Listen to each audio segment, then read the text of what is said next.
knock these stickers off.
All right, what up, people? We are live for episode 31 of the Heroes No Capes podcast. Glad y'all could be here. I am the I am the abomination known as AJ. Yeah, thank y'all for being here all this episode. Y'all, I haven't done the intro in like a week. I'm like, damn, what do we say? What's going on? But I am joined by my co-host, my homie Ego. What is up, bro? Nothing much. What's going on, everyone? Y'all got Left Eye Ego today. I am filming on location at the in-laws today, so that's why everything looks different. You hear some dogs barking, and we will be joined by the Raggedy Ann twin sisters here. God I'm not damn. gonna move it. Yeah, I'm not moving it because I'm not getting cursed or hexed. So I'm cool with the Raggedy Ann twins. Okay, no beef, guys. No beef. The his internet looking a little choppy, but I mean shit, mine's always cutting out, so I hope that don't happen. But he is in the middle of a cornfield, so 32 acres, man. That corn might be reaching up high, blocking the signal. I'll blink twice on the stream if I'm in trouble. Bro, if we see one of those dogs disappear, it's too late for me. The black guy does go first this time, and it was his fault. Look, that's my biggest fear, bro. Some poltergeist, some thing coming to life, and somehow Chucky was just as fast as an Olympic sprinter. He had the strength of 6 men, reflexes out of this world. But y'all, we have a show. Okay, it's not jam packed or all that. I really don't know what those terms mean. We got some articles up here. We're gonna talk about them. We're gonna have a good time with y'all. Y'all know us. All right. Now let's address the chat. Let's see who up in here. We already got 10 people up in here. Y'all, good numbers, man. Good numbers. Glad y'all up in here. Glad y'all looking forward to this, especially since we missed the last week's episode because we went to a convention, Big Texas Comic-Con. So we'll talk about that a little bit. But yeah, let's see who we got up in here. The usuals. Dempsey. He said he already here. What up, bro? Dempsey, I was listening to the album. This man had me download Spotify, but I was bumping that. No, I can't explain the music. It's some shit that I listen to though. No words, just good beats, good vibes. Gives you a different, a feeling. I like the music like that because when you don't have words, then it's not necessarily entering your brain, influencing what you think about it. It's more so of like how I would listen to. Well, I guess I was about to say Looney Tunes, but there's stuff happening while like the Beethoven's happening. But with Dempsey's music, it was just like you're listening to it, and then I'm putting visuals. I guess because I'm creative or whatever, but just like putting little visuals, little scenarios with it and all that. But the shit was beautiful. That's all I'm trying to say. That is what I am saying. And I like to see people chasing their dreams, making shit happen, passionate about something, and say, fuck it, I'm going to make something, regardless of how people feel about it. So, what up, Dempsey? Glad you're up in here, man. Glad you're up in here. Douglas, I'm the stone at the... Yeah, he's yeah. Boondocks, some boondocks right there. What up? Mr. Douglas, also congratulations on the Kindle book, sir. I saw that post. Just wanted to say congratulations. Y'all, he's got some books out there. Please check them out. What is it? A Fistful of Demons? Was that the name of it? I saw him. I think so. I was Yeah, on the stream talking about it. Um, y'all gotta buy some of these books. Gotta buy some of these books. John, I told you I don't own a fantasy book. Uh, not technically. um, so I'm gonna make sure that my what footstep into that world is independent creators supporting people that's making shit. So I'm definitely. getting that. I'm getting that. Elbow cough. What does that mean? I am sick though. I haven't been coughing. Good lord. But what up, Gordon? Good brother. I don't know if y'all hear the congestedness. I got me some. I got me some Jack Daniels up in here. Some Cures to cure the cream cough. to kill the cough. Some cream because I can't take the alcohol. I'm a pussy when it comes to that. In my tea. So that's what I got going on.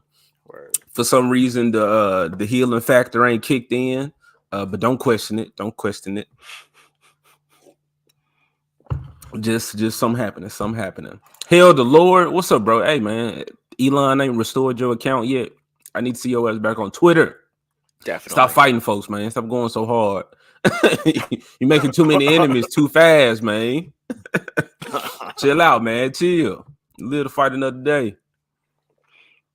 He said he's stealing the emojis. Canoli Sasquatch. Hello, all. What's up to you, sir? My Yo, supernatural what's going on, brother up man? in here. C4, C Hell. Everyone, hope your day is going well. Doing great. Hey man, it's happening. We here to talk about some pop culture. Yeah, Y'all folks is here. This is Saturday morning. Y'all spent the night. Now we waking up. Now we like, what we about to watch? What we got going on? Accipiter, hell all. What up, Accipiter? Glad you up in here, bro. Y'all folks choosing us as your entertainment in the morning. We Thank appreciate you. Thank you. it. This is I hung out with Accipiter, right? Yes, yes. I Good was good with man. Exhibitor and the Stuntman. Yeah, Good man. Good man. Good peoples right there. Ready for you to come back, bro. definitely. Um, y'all talking amongst yourselves. Pops, we got the veteran in the game listening Yes, while sir. Mrs. Pops shops me around. I got you just walking around, man. You I just like, understand that. I yeah, understand that. yes, baby, just get it. Yes, honey. Uh-huh. What's up, Pops? I gotta check out his video. I think you Pop put out a lot of content, but He did. Yeah, said this is an older dude who he stays on top of it, man. that's not the appeal that he's older, but just He's a I like veteran, this man. veteran, right? The He's a veteran. generations of somebody who learning from the older guys, bringing our knowledge, us middle people, and then the Okay. newcomers. Accipiter said the new kid is gonna be talking about spin. Yo, that's what they call Miles Morales in the new Nick Jr. Disney Jr. some shit show. But yeah, so different generations of geekdom. But yeah, he got a Wolverine video, and which we Ooh, one of our topics is some X-Men X 97. Men. So Yeah, yeah, we'd love to get to chat involved on that, talking about some X-Men. yeah, yeah. Hot take. Ego, you was asking me about hot takes yesterday. I don't have a hot take about Disney, but I I, didn't love X-Men, the 90s X-Men. Just it just wasn't my shit. I so prefer I mean, Spider-Man and the Incredible Hulk. And then the crossover episode when Spider-Man went over there and then whooped the X-Men ass, specifically Wolverine, when he was trying to get help with his mutations. So yeah, okay. and Our kind of our free for all today would be post your unpopular opinions. We're gonna circle back and it'll be like the last thing we do to kind of really get the chat involved. However, I told him my unpopular. We were trying to keep it, I guess, within the Disney scape now because you're including Marvel. Because mine was animated Disney for the '90s. I had my own unpopular take on it, but we'll get to that. And once we do, just throw your unpopular Disney Marvel opinion. That's like, hey, look, that's what I'm comfortable saying. That's my truth. I'm gonna throw it out there. It's my unpopular opinion. We'll make it a safe space for y'all, unless y'all go too far. But yeah, we'll get to that. We'll get to that. we'll see what happens. I don't think we should Oh, just definitely. restrict it to Marvel and Just Disney. Like go ahead. DC, Unpopular opinion across all. DC too. Yeah, just Okay, let's throw. Okay, unpopular opinions and the geekdom. This that's okay, just what it's about. The discussions we used to have. That's what we okay. trying to spark. again. Okay. But yeah, that's my hot take. X-Men is I'm not gonna say it was trash, but anyway, because I don't want y'all to crucify me. We'll talk about it. No, I'm getting the nails ready, bro. Look, bro, it wasn't enough Nightcrawler in the show for me. Wookie be bad. Hello, all. What up, Wookie be bad? Y'all, Wookie, y'all got some fucking Star Wars fan fiction, man. This shit's beautiful. Y'all, I would love to. Awesome. Anybody in the chat, anybody, any content creators want to work on some fan fiction? Look, I got my own stuff coming out, but fan fiction is just some fun stuff to do in the meantime. And if somebody want to get together on creating some stuff, and also because I'm not a diehard Star Wars fan, so I would love some input from some other Star Wars people to be like, what about this? You know, what about that? This one happened, yada yada yada. I just like what I like from Star Wars, and I was gonna make me a story, and I'm just like, fuck it, and it's pretty cool so far to me. It is. It To is. It me, is. I'm not a writer at all, but I'm enjoying the process of establishing an actual lore for ourselves and figuring out, hey, what's going to be technically canon for us? What are the rules?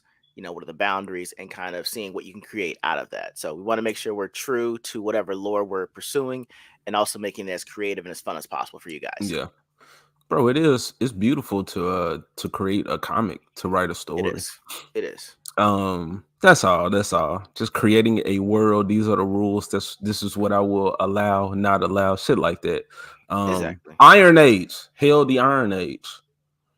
Would it be a fist in the air, or would it be like I know a hammer Ooh, and sickle, that's like some what communism shit. that's I'm not with the common. politics, but Iron Age, the hammer, whatever. Yeah, Whatever it's what's either the hammer or insignia? yeah. What's the insignia for that? Um y'all just talking lifesaver indeed. I told him about liquid IV, bro. That we drank because when Except came to visit, we got trash as hell. The World Series was going on. It was Philly versus Houston. So between Stuntman being from Houston and Exhibitor being from Philly, yeah, we actually wound up having a lot of drinks, and the loser of the game one actually wound up having to jump in our pool. So it was hilarious. Stuntman lost, jumped in the pool. Shit was hilarious, but we were all going to be hungover if we didn't do liquid IV. Okay. Y'all, if you're Okay. going to plan on drinking heavily, take that before you go to bed. It will save you a whole day of being hungover. Was that the night that I was trying to come back but didn't make it? That was the night before, bro. We wouldn't, Okay. bro. If we didn't have the liquid IV, I would have been too hungover to actually go to the Comic Con. Like that's Yeah. how bad it would have been. Yeah, I don't know what this liquid IV is, but hey man, it's opportunity lost for me, fantastic. but I look forward to the future, man, when we can do it all again. Um, there you go. Life say he saved your life. Gordon Hmm. Good brother finna knock these stickers off. Yes, sir. Off that target. Yeah, I'm not into the guns really. Just give me a spear. Give me a spear, some fucking rocks to chunk at somebody. Take my Spear shirt off, chucker. some bare feet, and I'm there. I'm ready to take on the threat. Just a Zulu warrior. Okay. I'm gonna start doing that shit. Liquid IV to the rescue. Look at y'all. Everybody y'all about to be She-Hulks around here. Hella drunk, hella drunk. Not an issue tomorrow. Take that Uh, bass out to all right, yeah, all right. Everybody just saying what's what up. up? What's up, Raggedy? And yeah, they let y'all if you don't make it. Y'all got a shout out. Y'all got a shout. Just it's okay. Y'all got a shout out. Okay. All right, A Fistful of Demons is the anthology that I am a part of, so technically it's my debut publication. I remember you saying that, bro. Big You made a stuff, man. book, Wow. y'all. I think so, John. When I saw it, what was it that y'all was taking money for at one point? But it's like a free Kindle version. I don't have Kindle or something, but however I can support that. I'm gonna check into that though. I'm gonna check into that. Definitely. But A Fistful of Demons, especially when I've been bitching about fucking Red Dead Redemption not having an undead nightmare, and he giving it to me in book form. You know, I'm a simple human being. I don't want to do no reading, but fuck it. That's what I got to do. Hail, the Lord. Yup, my man's has been What up? here. My What up? favorite Saturday show. Glad we could be there for Thank y'all. you. Y'all, the show Thank will you. continue to evolve. I don't know how to animate. Y'all, I got a few skills. I don't want to add more. There's just more work, more shit that I got to be doing. But I do need animation for the channel, for the podcast, all that type of stuff. I can do the art. I just need somebody to make it move for me. Just make it move. But yeah, any creatives out there willing, ready to work on some stuff, That's what I'm ready to do. All right. Arno Lopez, good morning. Good Morning, sir. hell, Sasumi sandwich. What is that? Is that a person named At least Sasumi it's, sandwich? I thought it was I Sasquatch. I created a new one until then. All right, man. Let me know who that is. Right, right. Beer shits. See, go work Yep. out. Ooh, yeah, that's gonna be you, man. Yeah, take care of that. Just take some liquid IV, bro. Help flush it out. All right, skip through some of the chat. Yeah, I'm trying to get through these. I like to address y'all and then get into the topics because we here for y'all, man. We here for y'all. I think I've had my head swung on by Hell the Lord before. Damn. I think he said that again. Yeah, Hell, he wild out here, but he wild on the opposition. Hell the Lord is like that. If you see like a cartoon or a movie or something when they have this fucking wild ass creature like a Tasmanian devil, or like what He was is a the Tasmanian cruise where it devil. was Yeah. like release the baby. It's like you send him out there when you want to just go just create chaos, just fuck up the enemy, cause all type of confusion on their side, and then we capitalize off of Chaotic neutral. it. Yes, that's him.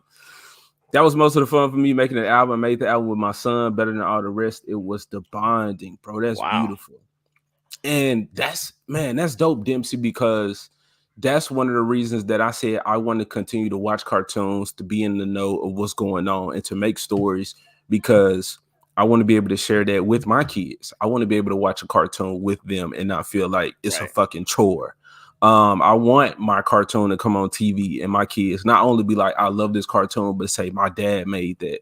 Like, that's Right. some shit, bro. So I'm glad you got that opportunity. And then you and your son that made some fucking magic. I Hmm. was you told me listen to the Rocky Ego, and I was listening to it. Dope. You know, I Yeah. picked my songs off of it, but Dempsey, I was Uh-huh. like, bro, this album right here, I'm gonna have to add these to my liked playlist, to my which is what I work out to. But I'm gonna have to add some of them tracks. All All right. right. All right. It looks like we got some hot takes. Look like we got some hot takes. Now, see, the thing is, if we get into our subject, then we're gonna miss all of these comments, Okay. and then Do you we're want to gonna do it have to right? go You want to back. get into it then? Chat, Let's how do that. y'all feeling? What y'all want to do? Cause, bro, the topics, I like that we have the topics up there. I don't want this Okay. to always just or be us talking out of our ass. Okay. I like to have the information up there, like our audience to like be in the know what's going Okay. on with the people who are in control of these projects or properties that we love, but also to shoot the shit at the same time and not be so restricted to Okay. the reading and whatnot. So I mean the topics will Yeah, be you there, want to do it? people, You want to do but it then? Let's yeah, let's because we let's got to get right. talk about Let's the hop right into it. convention, All everything right. just off. All right. And then So you get C4C. yours. All right. Well, C4C C4C. comment just been hanging out. Hot takes: 90s Japanese X-Men theme song is better than the American theme song. I've never heard it. Are you saying? I didn't I hear know it. you're not talking about the anime version of X-Men that came out like was it Spike TV back in the day, and that was on Netflix. I thought that was 2000s though. Yeah, I think it was 2000. I don't think that's what he's talking about. Okay. I've never heard of C4C. I'm gonna have to check that out. I'm gonna have to check that out. Yeah. Well, If I'm you want sure to drop there the is link to a that, Japanese if you version. drop the link, if you could find the link to that, we'll definitely listen to it off because we ain't trying to get Yeah, copyrighted yeah, strike we on this gotta one. we gotta check that out. But yeah, put me on. Please Chris do. Claremont is the only X-Men that matters. The Claremont X-Men. I guess that's like the definitive version of X-Men. Also, a hot take from me though. I loved X-Men Evolution. So That was really good. I, Yeah. apparently, a lot of people hate the Ultimate Universe, which I'm not saying they're the same universe, but I grew up with the Ultimate Universe. That's when I actually was sat down and read comics. So although the people before me hate it, it was like that's my shit, bro. Did I just waste some on me? No, I'm looking at the Chris Claremont version of X Men. Yeah, I can see how you mean that. Yeah, that's even with the art, it looks pretty definitive. I like that. Yeah, Okay, that makes sense. Makes sense. but I wouldn't necessarily consider that a hot take. I've heard that. I've heard that. Weird World, formerly known as Advent Wrath, he's finding his footing, figuring out his Mm. content creation Yes, YouTube sir. Yes, self. sir. Yes, I sir. love it. I love it. When it came to animated stuff, my family was DC. I ain't mad at it. I ain't mad at it. I think I guess if you I guess kids just kind of watched Marvel and DC, whatever cartoon was on, but the more I guess the more engrossed in the geek culture of it, then you were like, okay, start to separate. Okay, this is Marvel, this is DC. I like this for this. I like these guys for this reason. So stuff like that.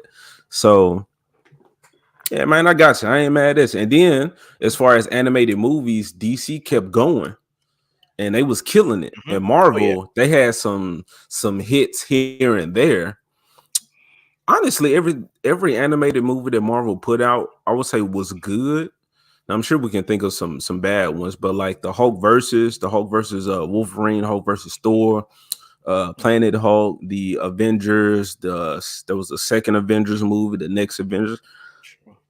that Punisher, Black Widow movie, like all of those were fine. So um that also makes me think about though in that interview, Ego. I don't know if you've seen it, but that Bob Chapek interview where he was saying that once the adults put the kids to bed or some shit, they're not going back to animation like on Disney Plus. So Disney is less Disney, more D is becoming a lifestyle brand. They're trying to go And after that Adult Swim. They're trying to go after that Adult Swim audience.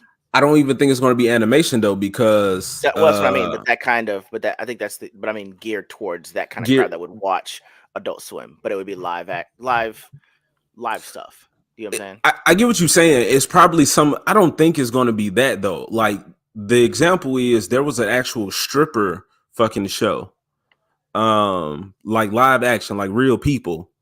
Like That Stripperella? no, it wasn't stripper. No, it wasn't Okay. animated. It was real. I don't care to pull the shit up, but that's the direction that Disney is going in. We're not going. We're not going to talk about that right now. I'm going to make a video on it, but Okay. Disney is straying away from I'm gonna say purely or kids focused entertainment, and they're bringing a lot of adult shit. Like even the Kardashians, their thing was on like Hulu and Disney Plus. I think so. Like more real adult shit, bro. That's what Disney is about. It's not about the mouse. It's not about walking, talking, fucking animals, Hakuna Matata. Like none of that shit. It's about grown people's fucking. What they say with She-Hulk. We try to make a sex positive show. That's what Disney is doing, bro. Like that's a whole video for a whole nother time. But All right. All right. that oh man, it's disgusting. I need AJ's playlist to get some new bangers. Man, my homie made that music, man. Mhm. Check out Dempsey. Dempsey just put that album out. He's a person in the community. Community is growing. Talent in the community is growing. Indeed. In a world run by Democrat and Republican, Yes. one man is fighting to issue a new age, the age of problem matocracy for all. Arno Lopez is that man. Vote now, vote Lopez 2022. Hey, vote for him. I'm with it. I'm with it. Problem matocracy. I'm a wild man. So fuck all the civilization. Fuck all this organized chaos. I don't need it. Just throw me out there. Let's see what happens. If I get took out by a poison ivy and infection in my foot or some shit, then goddamn it, I wasn't meant to survive. Live on, my brothers. Oh my God. The X-Men cartoon was heavily inspired by the comics. No, It was. agreed. It was beautiful. It was just the X-Men, and we talked about this I think on the last episode where DC had like their indiv- individuals like characters, like you can call a big three out, and like those characters can pretty much hold their own Okay. with a property, whereas Marvel was more so of teams. Like you had some individuals like a Hulk or Spider-Man, but it was more so like a Fantastic Four, Avengers, X-Men, shit like that, like teams of people. So yeah, the X-Men cartoon. Yeah, I love DC anime. Did not like how Bruce Tim. Did you just pull this up? Did I pull this up from a sipper? Love the DC You pulled animated. it up. However, did not like how Bruce Tim depowered Superman so much. Was that in the Superman animated series that he's That talking and about? Justice League, the crossovers, like Mm-hmm. Superman was continually getting hands put upon him. You'd have thought he was at like a prayer. prayer revival or something like that, man. Yeah, Hands were put on him all the like time. you said, damn, is he a pacifist? I knew Right. he held back, but damn. Breathe on the man, at least Superman freezes that. So he can't punch you no more. What up, Zach? She said, hell, AJ What with up? the Paw Prince, with the Paw Prince. Yes, sir. Say the crucifixions for the end. Okay, okay. All right. Yeah, we thought it was hot takes. Y'all ain't really coming no hot takes. Y'all just talking. Yeah, it's fun. It takes a lot of thought. It takes time, though. I think we're talking about creating stories. Yeah, it's Mhm. beautiful, though. A Sipper, I understand why, because it's hard to create a good match for the boy in blue. And I've said this, like, Superman is, he's not one of my favorite superheroes. I really don't care about Superman because he's damn near perfect. But I can admit, like, I don't read a lot of Superman. I don't pay a lot of attention because every time I do see him, he is kind of depowered. He does have to be kind of brought down to the level of everybody around him. Otherwise, you got to put him up with some super being, like, correct me if I'm wrong, crucify me uh for if that's a bad take or whatever. But It isn't. But if you get a chance, you should read the Earth One version of Superman. It's actually a very decent telling of him, without mhm, saying it's the problem is the fact that in the Earth One, it's the opposite issue. It's not that he's overpowered; it's just the fact that he can excel at anything. So, in a person with a person that can exceed at anything, what would you choose to do if you had Clark's upbringing? Even though you're Kryptonian, you're a superhero. What's the thing that you would want to do given your background and your upbringing? And they kind of explore that in Earth One. It's actually really good. It's only 3 books, all hardcover, but it's a great version to tell Superman. Instead of making him depowered, it's like growing into not necessarily his powers, but him actually using his capacity to help the most people. all right, I'm gonna check that out. Earth One. Yeah, When I look up Earth One comics to Superman. read and whatnot, I heard these the Earth One. So I believe you. I believe you. Yeah. um Also, not a hot take, but I didn't really try to get into reading Superman until the New 52 comics. Yeah. So, I hear those were trash. I like the Superboy It's in those comics. it wasn't so much trash. It was the fact that they knew they had to do something drastic after leading up to Flashpoint, which was reboot everything. It's the fact that had they said, "Hey, look, if you love the characters, it's just going to take time for them to be the ones that you know and love." For new readers, this is a chance for them to actually get in on what's happening. And there were some actually really good stories. Red Hood and the Outlaws is my favorite New 52 comic. Had it not been for New 52, I never would have had that much Red Hood to read because he's a very complex character for, Yeah. an outlaw that's related to the Bat family. So, you know, it had its benefits. It was just the fact that their reasoning was like, oh no, we're starting over, the characters that are usually together aren't, and they didn't tell us that they would actually eventually get back together. So it turned a lot of the traditional and longtime readers, it turned them off. And that's when I think they started looking at more manga and independence. hmm Yeah, we talked about that, man. I Yeah. was reading the Red Hood and the Outlaws, the New 52 comics, and I loved Yeah. them. Oh yeah. Uh Oh yeah. yeah, because I collected the Under the Red Hood that book, Hmm. and I wanted more of that. Then yeah, I saw that where he was on where he had the team, and that's just Yeah. cool. That's just That's cool. pretty cool. Yeah. Uh Speaking of that time, that's when I started reading Super Sons, or I collected Super Sons after that. And little Right. did I know, Peter Tomasi, who created the Super Sons, we got to see him at the convention. You actually Yes. interviewed the Yeah. dude. He was really cool. Yeah. So I mean, let's go ahead and talk about the convention. Let's get into that. I'll be reading the comments, but we can go back and forth with y'all all day. Y'all are wild. But let's just go ahead and get into the topics because we don't want to hold people here all day. What Mhm. was your experience at the convention? Ego. Um, so for me, it's like I'm usually used to going to events. I think it's like my fourth or fifth one. It was great that everything was on one floor because I mean, when we did Anime Matsuri in Houston, that was wow, that was a lot. You're going on 2 or 3 different floors trying to find just uh one section of it. But with this one in San Antonio, everything was on one floor. I really liked how the minute you walk in, and literally, guys, literally when Abomination Aegis said I ain't spending no money, it literally was like 2 minutes later, literally, like Yeah. got them in 2 minutes. So they had all that, the stuffed animals, and they actually had like an artist corner, and that's where we talked to Peter J. Tomasi. But and they actually put all the celebrity and photo ops to the right of that. But like once you turn that corner, it was completely confusing because nothing else was really set. So you saw me acting like it was I had a Nokia phone doing Snake, like weaving through all these different merchants trying to find the right actual merch to get. I did like the fact that the merch I got was awesome. Like I got an Xavier action figure with like the actual chair, which was dope. Um, I picked up who I got Rogue for the action figure from the X-Men figure set. So I'm gonna do some reviews on those because it's the old school ones. But picking up the merch was great. It was just you had to kind of weave in and out to really find what you wanted. And so yeah, we got lost several. We missed each other or separated from each other several times trying to look for stuff that we wanted. But once you found That what was you were all looking for, you. it was great. Oh, that was That fair. was Okay, all that's you. fair. I'm not gonna lie, guys. I was on the hunt for a Yeah. Nightcrawler. I saw it the day before, left it there, and I know someone snatched it up.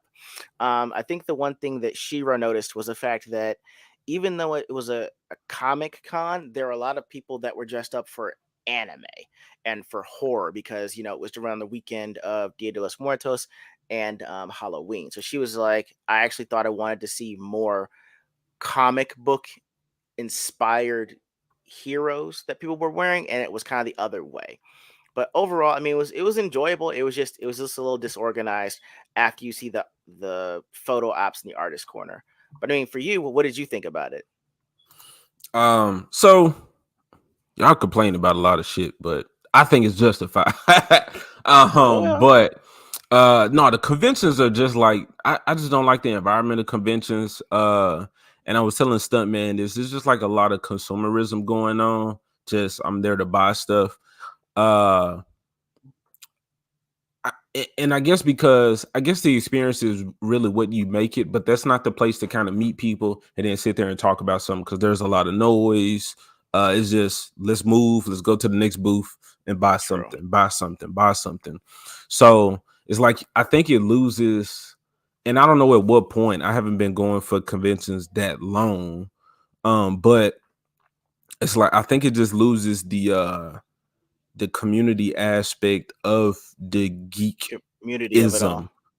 Yeah, because I mean, you have the I cosplays and I people like I will will. take pictures and whatnot. But besides that, you have no like. I remember back in school, you'll have a group of dudes that just randomly pulled out the Yu-Gi-Oh cards and like started playing. I'm like, there's no, oh, you like this, you like this. Let's get together, let's meet, let's talk Know about it. that. It's just like, let's just buy shit. I, And that's I as a I will broke say dude. I will say this. I'm like, it's just it's you just going there with the intention of I'm going to spend money, or I'm going to see somebody that I like, but I have to spend money to like talk to them or get an To autograph see. or some shit Okay. like that.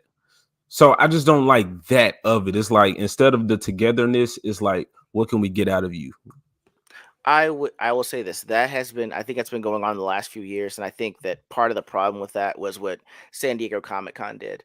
You know what I mean? It Hmm. was a big thing because all the stars were there, but it was expensive as hell. I was thinking about going there before I met Shiro, and they were talking like I was gonna have to pump out like at least $2,500. You know what I mean? If I'm including ops, the flight, hotel, because it's in San Diego, and they know that Yeah, everyone wants to go, so the prices for everything are through the roof. So they know that they're trying to get the money out of you, but I would say that it's a lot better going to a local convention because and Exhibitor knows this, but I was a part of a Facebook group for the East Coast East Coast cosplayers, right? People from hmm, like Northern Jersey, New York, Philly, Pittsburgh. And so we would plan our meetups around the cons. So when they had the one in Philly, they were like, yo, we're gonna go with DC characters. Pick your DC character. So I went as Jay Garrick's Flash. And so they're like, hey, look, we're gonna meet up in a separate, we're gonna meet in the convention center, but we're gonna meet off to the side. And so we're gonna do all these fun team up photos. So you yeah, can meet people that are from the tri-state. You get to hang out with them. We don't have to necessarily spend any money, but we can all like compare like costumes, say, hey, what's up? It's nice to finally meet you. So there was more community in that way. And so I'm not sure if we didn't, we weren't in some kind of group, we wouldn't have gotten that. But I understand with you saying that it feels like hurry up and buy, hurry up and buy, hurry up and buy, Yeah. hurry up and buy, hurry up and buy. And so with that, and between people just stopping dead center in the convention set to take pictures, you know, it can feel like you're being hustled and bustled instead of taking in, the whole experience. Yeah, and that does, and that's why I said like the experience can be what you make it. How you were just saying how Right. y'all got together and was like, okay, this is going to be an event. It was fun being there with you and Stuntman and a Sipiter. This is I Yeah. would never go to a convention on my own. I don't care about recording shit and making content. I'm just like, I just don't want to be there Right. unless I can experience it and have fun with other people. Like, the superheroes, like I love my superheroes and whatnot, but I'm a Disney kid. That more so connects to me. So as y'all Hmm. saw in the video, I immediately went to the Lion King. And that was and to be honest about that, when she started talking about this pride flags and like the trans bands and all that type of shit, and like it got weird at that point. But at the same It time, did. it's like, person, you don't have to tell me none of that shit. I'm looking at your skill right now, Yeah. Your and I specials. can't Yeah. even believe that like Disney is not making these products because I'm sure this shit would sell. But that's a skilled artist, a creator, where she was making stuff. It's like, damn, like, do I see a Disney stamp on this somewhere? But that was a independent person, not attached to anybody big, but Right. making stuff and selling it. I understand that Right. there's an opportunity there, and even I would like to take advantage of that myself and be at a convention and selling stuff. So I do like it for that. But when it's like I said, when that's the focus is just the consumerism of it all, that just kind of turns me off. But that's what it's for. So if there's some other type of event or I guess like meetups are Yeah. cool because Geese and Gamers just did their Orlando meetup. It's I love these people and Right. what they're doing and what they're putting out. I just want to go talk and hang out with them. Now, I'm not saying all these celebrities that come to these conventions, like their time should just be free and they should just be giving it away for people. But I do think people, okay, like Drunk 3PO was saying with Gina Carano when she was at a convention, how she'll take extra time to meet people and, doing stuff outside of the convention's rules in a way or whatever their standards were for interacting with somebody is because these people are here to meet me. Yeah. um, I want them to get their money's worth since they're paying money. It's like, I don't know. I'm not a dude asking for like free time with people, but it's like I would love, I guess this is my naive mind of it would be nice to know that these people are doing these things and these meetups and these events and meeting fans out of the love of it, as opposed to just a publicity, thing to get some whatever. I don't know. I think y'all know what I'm saying. Yeah. Uh, but You that's want to be in good faith as a fan to y- meet someone in good faith. yeah, and to believe that they actually just cared about being that character and doing it justice and uh making people's day by hanging out Yeah. with you, stuff like that. Yeah. I'm All asking that. for shit to be pure though, and it's terrible because we definitely in the time of where it's all about money, corporates, all that type of shit. But yeah, man, that's just my child mind thinking about it. If that was possible. But It's yeah, the not a bad thing. convention, yeah. The convention was cool though. Shit, you got a Yeah. Ripperverse hat on. I met somebody that had a Ripperverse shirt. Yeah. So somebody was repping the Ripperverse merch. I told you I couldn't afford the shirts and all the merch and all that, but when I get it, I will Word. Word. give me a shirt and whatnot. But Hmm. yeah, that was cool to see.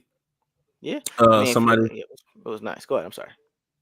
yeah, it was just cool to see somebody repping his merch at a convention. And Yeah. then right now is one person, and then the one dude had a shirt that like Universal or something. The guy who had the Ripperverse poster at Sign the at that sign. AEW. Yeah, At so like AEW. Yeah. eventually we're going to see more and more of that. So it's going to be Right. cool to see. I remember when it was just a sprinkle of Ripperverse supporters. Now, Right. a lot. But yeah, I'm gonna talk forever, man. You go, pass baton. No, no. I mean, you're right. I mean, hey, if y'all are ever on the fence about the Rippaverse merch, this is fantastic. It's actually embroidered on here, so it is a great fitting hat, and it's got a great embroidered Rippaverse logo on there. We just want to support people that inspire us. And at least getting in the bottom floor on this, and someone that supports movements like we actually want to have. I'm all for it, and I'm with what Dempsey's saying. Also, we almost need an alternative media con. We should Mm, honestly have a creators meetup, a creator con. Because I think that's what Jeremy Geeks and Gangers, Young Ripa, RK Outpost. I think that's what all of them are kind of doing by being invited to these things. Is they're actually turning it almost into a creator con. And hmm honestly, that would be nice. Do you know what I mean? Especially for people that have channels like they do that necessarily aren't going to be these well-known and main celebrities. I think you might get more of a sense of community there because we definitely got that at Anime Matsuri. Yeah. You know what I mean? So And like, bro, the whole the Stan Lee situation just popped up in my head where this man was, on his last legs, and they wheeling him around to just, and got people paying money for like that. I'm like, that's disgusting. That's real corporate. That's when you lose your soul as a company, and you it's not even thinking about, the you individual. So I don't when we make our book, our comics, like, I never want to get to a point to where that's what it's about. How that much were money can I inaccessible. make? Yeah, and then you got people that's like, ooh, like trying to leech you for everything. Like, this shit worth so much. Let me wheel this dead man around in a wheelchair. You know what I'm saying? Just shit like that, to where people really, it really test the morality of people. Like, You you hate to see you the stuff you love get to a point to where it's that. I will say in the case of Stanley, you got to read what actually I think happened to him at towards the end of his life because he actually did get taken advantage of like a lot. So it Yeah. was it was a legal thing. It was a lot going on because that's why his daughter's so pissed now because hmm of how things happen at the end stages. But yeah, I agree. You want to at least be able to go out and pump your own gas without someone mauling you, but you want to actually feel like fans actually get what they paid for and let them know that you're the same person that you are on camera, off camera, and in person. You know what I mean? Yeah. But anyway, yeah, yeah. Man, you got anything else to say about the convention? What did you see? I mean, that What was I did you mean, that like? was pretty much it. We were in and out in like maybe 2 hours. I think at this day and age, like I know exactly what I want, which is any exclusive action figures that I can actually pick up at a con. Maybe one or two nice cosplays that are worth mentioning, and then that's kind of it. I might get a comic or two, but my main focus when I go to cons is the action figures. And I would say if I didn't have some of the action figures already, I would have bought those on the spot. Like the action figure spread was great, and I thought everything was pretty reasonably priced for what they had to offer. So I mean, but other than that, it was a decent con. I'm really enjoying going to local cons over trying to go out to like San Diego or something like that. So Yeah. no, it was fun. If you ever get a chance and you have the right community with you, you should definitely go. But agreed, I probably wouldn't go to a con by myself either. Yeah, if I would have known Peter Tomasi was there, I would have got my fucking Super Sons book and had him for free. That was something cool. I don't know nothing about this dude. I don't know if he's a flaming Hmm. SJW. I doubt the Super Sons was good and they fucked his shit over. So you probably feeling the same way that we Hmm. feeling about stuff. He also, in your interview with him, was saying that he's working on some independent stuff. Yeah, So yeah. people definitely check out the video. The audio sucked, but we're learning with the with the equipment that we had on how to better utilize it to make better quality or produce videos and Hmm. entertainment media content or whatever. But yeah, I would have liked to got that sign from him. Yeah, it would have been fine. Bro had a mask on though. That was weird. And it was at one point, I think when you tried to shake his hand, he was like, okay, here we go. Ah, is that what that was? Oh, I was I I should don't have know, bumped bro. it. I should have bumped it. I don't know, bro. But he had that mask on though. Yeah. And I I was was just like, like, I'm just gonna let it slide. You're one of my favorite writers, so I'm not gonna ask about it. Just you know, yeah. and he did. I mean, he all I did was buy the book. I mean, he actually signed it technically with me purchasing the book, which was not Yeah. bad for 20. So like a Nightwing trade with this autograph for $25 was actually a really good find. I'll give him that. Okay. And so that's what I mean. Like, regardless of this dude's politics or however you might feel personally, the fact Right. that there was this whole area of people with, you had to pay money to meet them and get autographs and pictures and all this type of shit. He was just Hmm. there sitting at his table and he's like, Right. hey, you buying the book? You want me to sign it? There you go. So I was like, okay, Exactly. respect to you for being available to the fans. And you and the Sipper were there and y'all like, yeah, that's this dude. He made this and all that. And that's another positive or great thing about fandom is if the individuals don't know everything about everything. So for me to see y'all geeking out at your DC shit, then I was just like, uh, that's beautiful. Y'all folks getting to meet this dude and somebody who's created a bunch of stories that y'all got to like grow with and become attached to. Like, that's beautiful.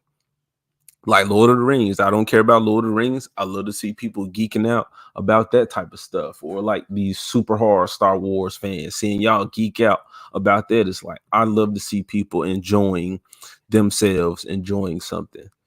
Uh Not these new people that's loving like, race swaps and MCU and all that type of shit. Now, Left Eye Ego, he's going to take a piss, y'all. That's what he did. That's what he's doing right now. But I would love to hear his thoughts. You too, Acipiter, on Black Adam, because they went and saw that. I didn't go see it for reasons.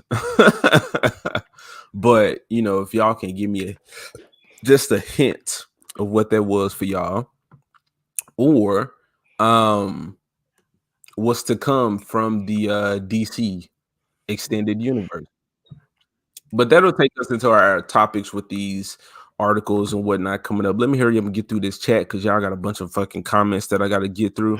I don't know if you heard me, Ego, but I was saying, um, you saw Black Adam. Yeah, If I you definitely. can, if you don't mind telling us your experience with that, what you kind of see coming from the DCEU, as well as this article that we're talking about, Henry Cavill, where he's response for giving his thoughts on playing Superman. So let me get through Okay, these chats and for then sure. we'll work it out. We'll make that shit happen. Go right ahead, man. Do it. Let's do it. Um, Dempsey, can we all agree that Teen Titans Not Go versus X-Men would be lit as fuck? I don't think it'll be lit as fuck because you putting teens against adults, some fucking veterans, Omega level mutants. I agree. I get what you're saying though. I did read the Avengers versus X-Men comic, and you know what? It wasn't as great as what I would have liked it to be. There were just kind of weird things happening. Like I remember, I think Spider-Man beat. I don't know. I don't want to go into it because it's been years since I read it, but I get what you're saying though, Dempsey. Like, yeah, some crossovers, some team shit like that would be cool.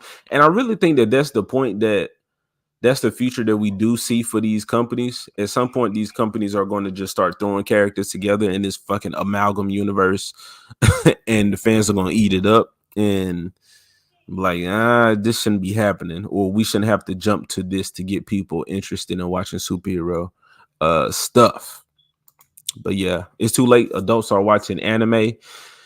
Man, that's what everybody's moved on to anime. I've started watching Chainsaw Man. I don't know if Okay. Sean's here, if Sean is in the chat, but I know he was telling me to watch Chainsaw Man. And I watch anime. I respect anime. I love some anime, but I'm not a big anime dude. But I do take opportunities to like learn something from anime, and see what they're doing, and see if there's something I can incorporate in my stuff. I watched Adult Swim as a kid, and I understand it was for adults. My parents were pissed. See, I was blessed. I had a dad that let me, watch all the crazy R-rated shit. Like my pops showed me Ninja Scroll. That was probably my first anime movie.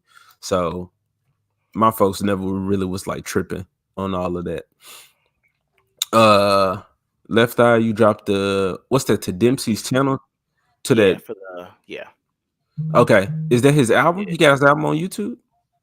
All right. Well, I anyway, check think that so. link I out. think so. Yeah. Check that link out.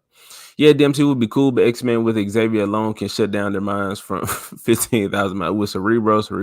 Yeah, I think Dempsey, you putting kids against adults, bro. Thanks for the love, guys. I appreciate it. Yeah, man. Appreciate Anytime, sir. the love you're providing us and here with the support. You guys kind of missed out on Saturday morning cartoons. Uh what do you mean, Zax? What do you mean? Please reiterate. Tell me what you got. You What can you mean by that? elaborate, good sir. Hell, Nightcrawler led Excalibur and has some good stories. Yes. And I would like to see, I can't say I would like to see more Nightcrawler exclusive stuff. I think I would, but he's always been with the team besides his beginning. Somebody else has said X-Men, Wolverine and the X-Men was a good show. I liked it. There Mm, was, yeah, mm, it was some things about it. mm. The art style was one of those, but Nightcrawler was more so Yeah, in that. So I did like to see some, everybody kind of had like their little stories going on. So I did like to see that the part when he escaped from was it Genosha, the island, and he had to fucking teleport across an ocean all the way to get to the coast. And bro, that was beautiful. Because that's every pretty time cool. Nightcrawler, I loved it. I loved it.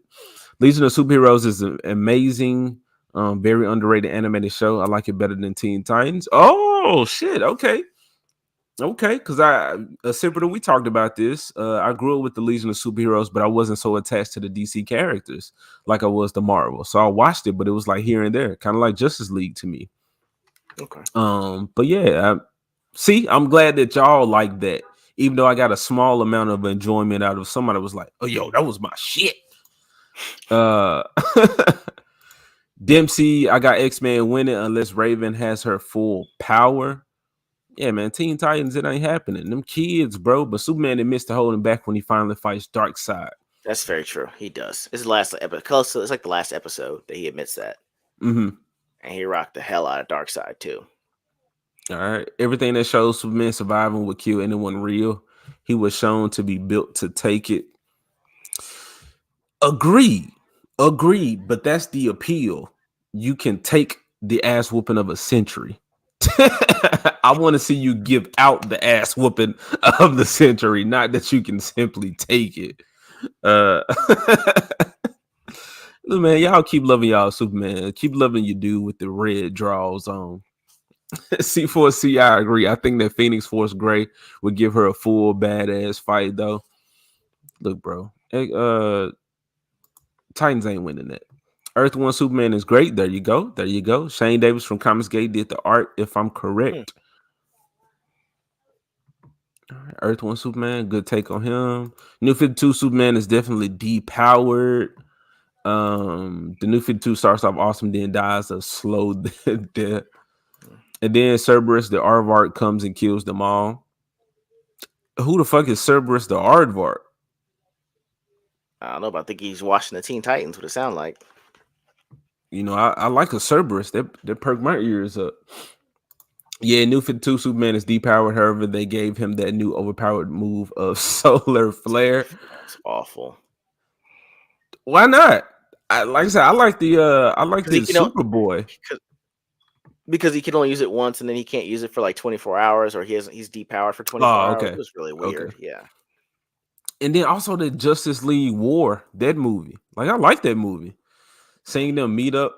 Look at him, his fucking face twitch. I like seeing them kind of meet up again or reboot them meeting each other for the first time and Mm, having to put their differences aside to face I the guess. dark side and the mother boxes, all that weird shit. All right, man. All right. Soups like Raven and Jean Grey and Franklin Richards are too powerful to write compelling stories about. They needed to be nerfed because the universe can only be at stake so many times. Very true. Agreed. And that is something that Young Ripper is tackling. I can't say that for sure, but all these Omega super crazy powered people, it's like in the universe, in the shared universe, you have to take into account, okay, well, this big bad villain can come, but it's like you got 5 dudes that can stop him. Where are they at the time? Um, yeah, that's all I'm gonna say. I think Ripper is trying to make a more controlled a universe that he can focus on as opposed to all of these Omega level people, all these big bads. the world is at stake every other day. Yeah, I want to see the villain that's just trying to rob a bank. Like, bro, fuck it. I'm just trying to get rich. I'm not trying to take over nobody. I'm not trying to rule the whole planet, bro. I just shit just bad for me right now. That's what I want to see. I got a hot take. There's no culture war. We're being exploited by the elite owners of Disney, etc. While they go into debt on purpose and use SBLOC. I don't know what that is. I did videos about it on my channel. Okay. Um, Agreed. But there's a war because you have people who are willing to fight back. So that's what makes it a cultural war, world war comedy. And man, this man trying to work out and shit. We're trying to get all next. Y'all gonna see us buff as fuck. AJ reading Red Hood for Starfire. I'm Yeah, the trying to art get was in great. them good warm goods Starfire got for me. And she just throwing it out there. Oh yeah. Yeah. All right, y'all talking. Mm, Pops, what you talking about? I never forgive the Ultimate Universe for Miles Morales, who has been shoehorned in as Spider Man. Bro, that's later. That's later Ultimate Universe. That's not the Ultimate Universe I grew up with. So I get what you're saying, Pops, but that was new people taking it over, turning it into some bullshit, pandering, all that good stuff. So I love the Ultimate Universe. Agreed, scaling those characters back a bit is a good thing for writing potential. The anime cosplay was because there were a lot of anime voice actors there. Okay. Yeah, you see a lot of anime at these conventions as well, like anime characters. Teen Titans would get owned. Yep. Yeah, the Ultimate Universe is trash. Fuck you, Weird World. Abomination said you look happy enough in your Simba plushie, bro. I love my Lion King. I love my Lion King. Well, there's some independence there. Speaking of independence, uh Ego did interview somebody, but the audio was so trash it was pretty bad. Yeah. that I didn't really get to you couldn't hear it. But yes, there were independent. He was the only one that I saw. Yeah, there are a few. I mean, I'm gonna actually try to. I'm reaching out to him now to actually have him on as a guest of the channel at some point on my channel and just interview him because he's pretty local from where we are. So I just want to get Yeah. his thoughts on some of the content that he's created so far. But look out for that when I actually get a hold of him and we got a time to set up. All right. I said, but I got my Super Sons issue #1 signed by Peter Tomasi and CGC rated. Look at you. Yep. See, I don't have the fucking individual issues. I got my trades. I'm not a real comic collector, people. Don't shit on me too much. I go get my whole book. All right, so let me get to the next topic. Them comments, y'all, my fucking throat dry, all the type of shit. Y'all have me reading forever. I appreciate it though. Keep it coming. Keep it coming. Keep torturing me. All right. Have we gotten to a topic? The No, bro. convention That's what I was a was like. topic. To venture this topic, so we're on the next one. Yeah, yeah. There we go. All right. So what do we want to do? Henry Cavill or the X-Men? Let's let's go ahead and ask the chat. What are y'all thinking? See, now he got me going back to the chat. All right. Okay, I would say this. Let's go with Jesus. Let's go ahead and go with X Men because that's what we were talking about with X Men versus Teen Titans. That segues to X Men. Let's do that one.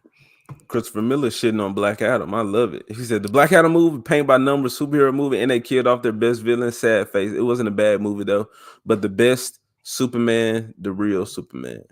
What's the Agreed. real Superman? Well, We we'll got some get to Superman. that one. That's the next. That's for the next topic, man. Okay, I was like, we got some real Superman Yeah, fans here. yeah. Let's do. Yeah, they're saying let's do X Men. All right, let's get to the X-Men. All right, throw it up. All right, so this came out a while ago. See, they still talking about Gay Velma over here. Good God. All right, X-Men 97 writer shares the one condition required to work on the revival.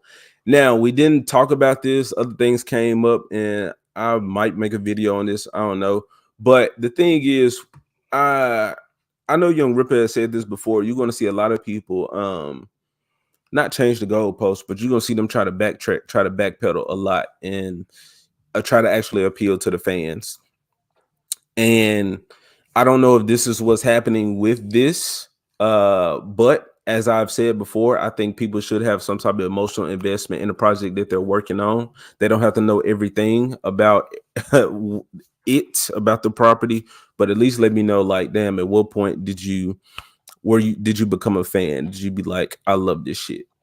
And apparently somebody is making that the criteria for working on this new X-Men show. All right. X-Men 97 writer shares the one condition required to work on the revival. X-Men head writer Bo DeMayo reveals his one major criterion when recruiting crew members for the upcoming animated Disney Plus series. Okay.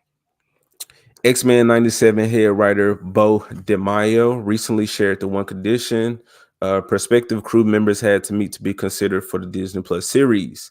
DeMayo revealed his approach to recruiting for the X-Men the animated series Revival during an Instagram story-based Q&A session. Y'all, I'm congested. If I sound terrible reading this, let me know. Ego, you can take it over.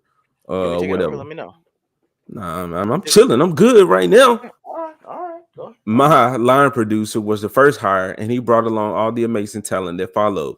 My general rule was you had to be a fan. No questions, he said. I've been on a show, namely Witcher. I like that. I like that. Wow. That's a good segue for next one. Okay, go ahead. Right.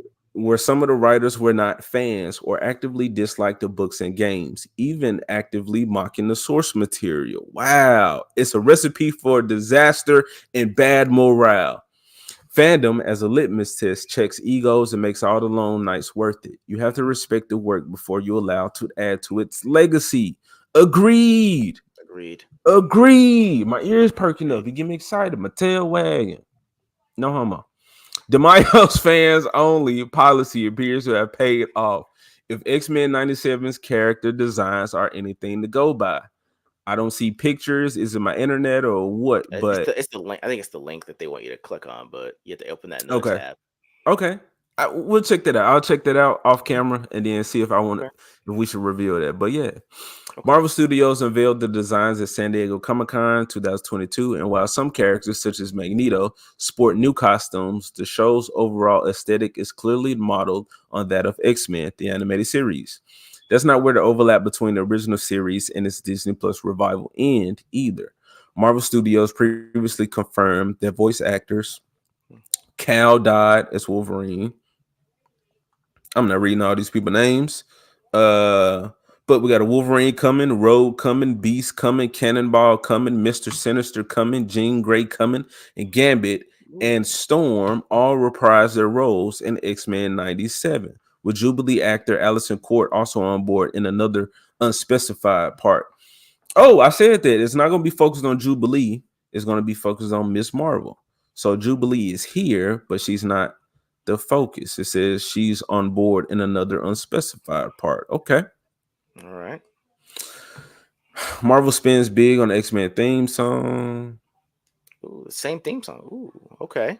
Okay, so read that. X-Men 97 will even boast the I same do. theme song as its predecessor after Marvel Studios pulled out all the stops to secure the rights to the iconic theme. The X-Men animated series theme song wasn't a done deal necessarily when they were producing a new show. Series consultant Eric Lewald explained during a recent panel appearance. The rights were all over the place. I think a secondary person had the rights to the music, so it was a negotiation for them. Obviously, you can't do the new show without that song, but the guy selling it knew the same thing, so I'm sure it was a heavy price. Yeah. All right, Mm, Doctor Strange, yeah. Multiverse is acquiring the rights. All right, that's it for that. All right. So that's what's going on with the new X-Men series. Do you have anything to say on that? I would say number one, good on him for putting that out there and saying, hey, if there is bad morale, it's not for a lack of being intentional with who we hire and why they were hired. You know, you don't want something to resent something, and then they've got these long nights on top of that. And if they're openly criticizing the source material, and they're spending long nights, like I think that some writers are creative enough to try to put their gripes into the character. Like Mm-hmm. what we saw was like She-Hulk. That's someone that doesn't appreciate the source material and isn't a fan and actually has a disdain for comics. You know, so he's saying, "Hey, look, I wanted to make sure that number one, you know, you at least read the books, you watched the show, you understood what our goal is, and you're on board." I think that Um, in terms of entertainment, culture, and maybe even to an extent politics, we're doing what I call rubber banding. So I would say that if you've got a rubber band, right, you start stretching it. At a certain point, it's either going to snap back to where it was, or it's going to snap back and kind of move a little bit. You know what I mean? Mm-hmm. It snaps. You're like, I gotta move that a little bit further than the way I had it because it came back and it snapped, and I gotta move it over here. I think that for a lot of these things, it's going like leaning left, liberal, trying to get normies in, people that don't care but want to be popular, people that want something to say, people that want something to be on Twitter. We're making sure that these social media programs have their taste, and people that actually are fans of are saying enough, we're snapping back. No, you can only be on this if you are a fan. I'm not going to do this if you're going to trash the source material. I want people that are heavily invested in this before I go any further. So I think a lot of what we've been seeing over the next, I would say maybe 18 months is a product of rubber banding back to and a little bit further from the mean of the way things should be. Man, I think I don't know how. I would say at first you can't. Again, I go back to She-Hulk with Jessica Gal saying she loved the John Byrne run of fucking She-Hulk. I think these people will come preloaded with what they need to say to appeal to a certain audience or the audience who's going to be the most critical. But by this person saying that I said they've dealt with these issues on The Witcher and left. Now he's coming up here saying like, "Hey, we're not about to repeat those same mistakes." That makes me Hmm. believe it a bit more. Okay. This move was going to have to come at some point to where they was like, okay, all this pandering, just getting these activists in here just to say that we got a fucking black woman working on this or some person or some shit. They're like, fuck all that. Are you a fan? Yeah. But also, are you vetting whether or not they're a fan? Someone's a Like, fan, right? yeah, like what is Gatekeeping. the gatekeeping? Exactly. Gatekeep. Uh so I'm not exactly seeing any gatekeeping happening here. Um Because that fan can is be a like, broad term. yeah, fan is a super broad term. Somebody could just say, yeah, like I watched it growing up, and even I just told y'all, like, yeah, I watched it. I didn't love it, so I wouldn't care to work on the project, the continuation of it, because I don't think I could do it as much justice as people who actually cared about it a whole lot. I'm going to be like, all right, well, we need more Nightcrawler in there. Now you can put me with some other people that's going to be like, oh, but he wasn't in the original X-Men, all this type of shit. And I'm going to be like, look, man, you know what I'm saying? I'm going to fight for what I want. So, but I'm a comic book fan. I can only imagine how other people are fighting for what they want in the show, claiming to be fans, but really not that. But good signs by this person saying, I need you to be a fan first. Everybody needs to be on the same page to make this happen. And also they consulted with the original creators of the X-Men series. Now, how Yeah. much input did they allow them to have or take from them? That's a different story. But so far, this X-Men 97 show is giving good signs or showing that they're trying to move it in a good direction. Like there's not something like totally wrong with modernizing a property. Right. There's not something totally wrong with the definitions that we got today. We know what they mean, but like I was saying with the ultimate universe, you just update the art and you give that those same stories for the current generation with their technology so that they're not turned off by the old look of the old stuff in a way. Agreed. So yeah, it's moving in a good direction, but at the same time, Miss Marvel's going to be the main X-Man or mutant. Ain't no telling what other elements they're going to incorporate into it. Because if they are using what's recently come out, because they're not using the old shit, they're going to be using newer stuff to come out. Then all of that's been woke. So they're going to have to adapt woke nonsense into this show. But at the same time, using the theme song, got old voice actors coming back. It's like, are they trying to do it justice, or are they just trying to bring in elements that you're going to click with and make you think you like it, but it's really garbage on screen? Only time will I, tell. yeah, I will say I will assume that they're moving. I will say that these are good faith decisions. Yeah, So I will at least give you the benefit of the doubt until the final product comes out. But so far, I like what I'm hearing. yeah, yeah. Magitech Mags back to cleaning and lurking. Have a great stream. Ain't no telling how long you done said that ago, Mags. But glad you was in here. EVS had to take that Miles Morales was actually created for legal reasons. Something about keeping the rights to Spider-Man. Yeah, I've heard that. I've heard Neurotic say that as well. Uh, but again, Mike, that goes back to the point of this whole representation thing. Like I recall Neurotic saying like Namor is being made so Mexican and so far from Namor for legal reasons. Because they don't have the rights to the mutant Namor, so they have to make him. They have to add so many of these changes to not be fucking sued.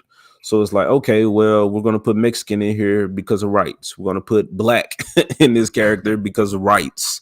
You know, they say on one hand, like, oh yeah, we're doing it for you to represent you, but then they like, nah, bro, we're just trying to make sure eyes don't get sued.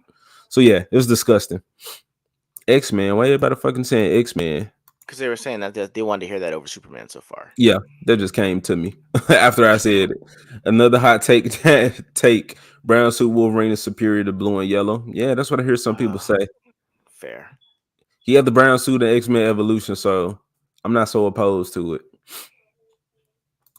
They are 100% gonna ruin this once great show. Well, how you feel about it now, Accipiter, after them saying what they just did? Wow, what a novel concept. Agreed, bro. Like before anybody tried it, I need on the application. What age were you when you discovered this property, and who's your favorite True. character and why?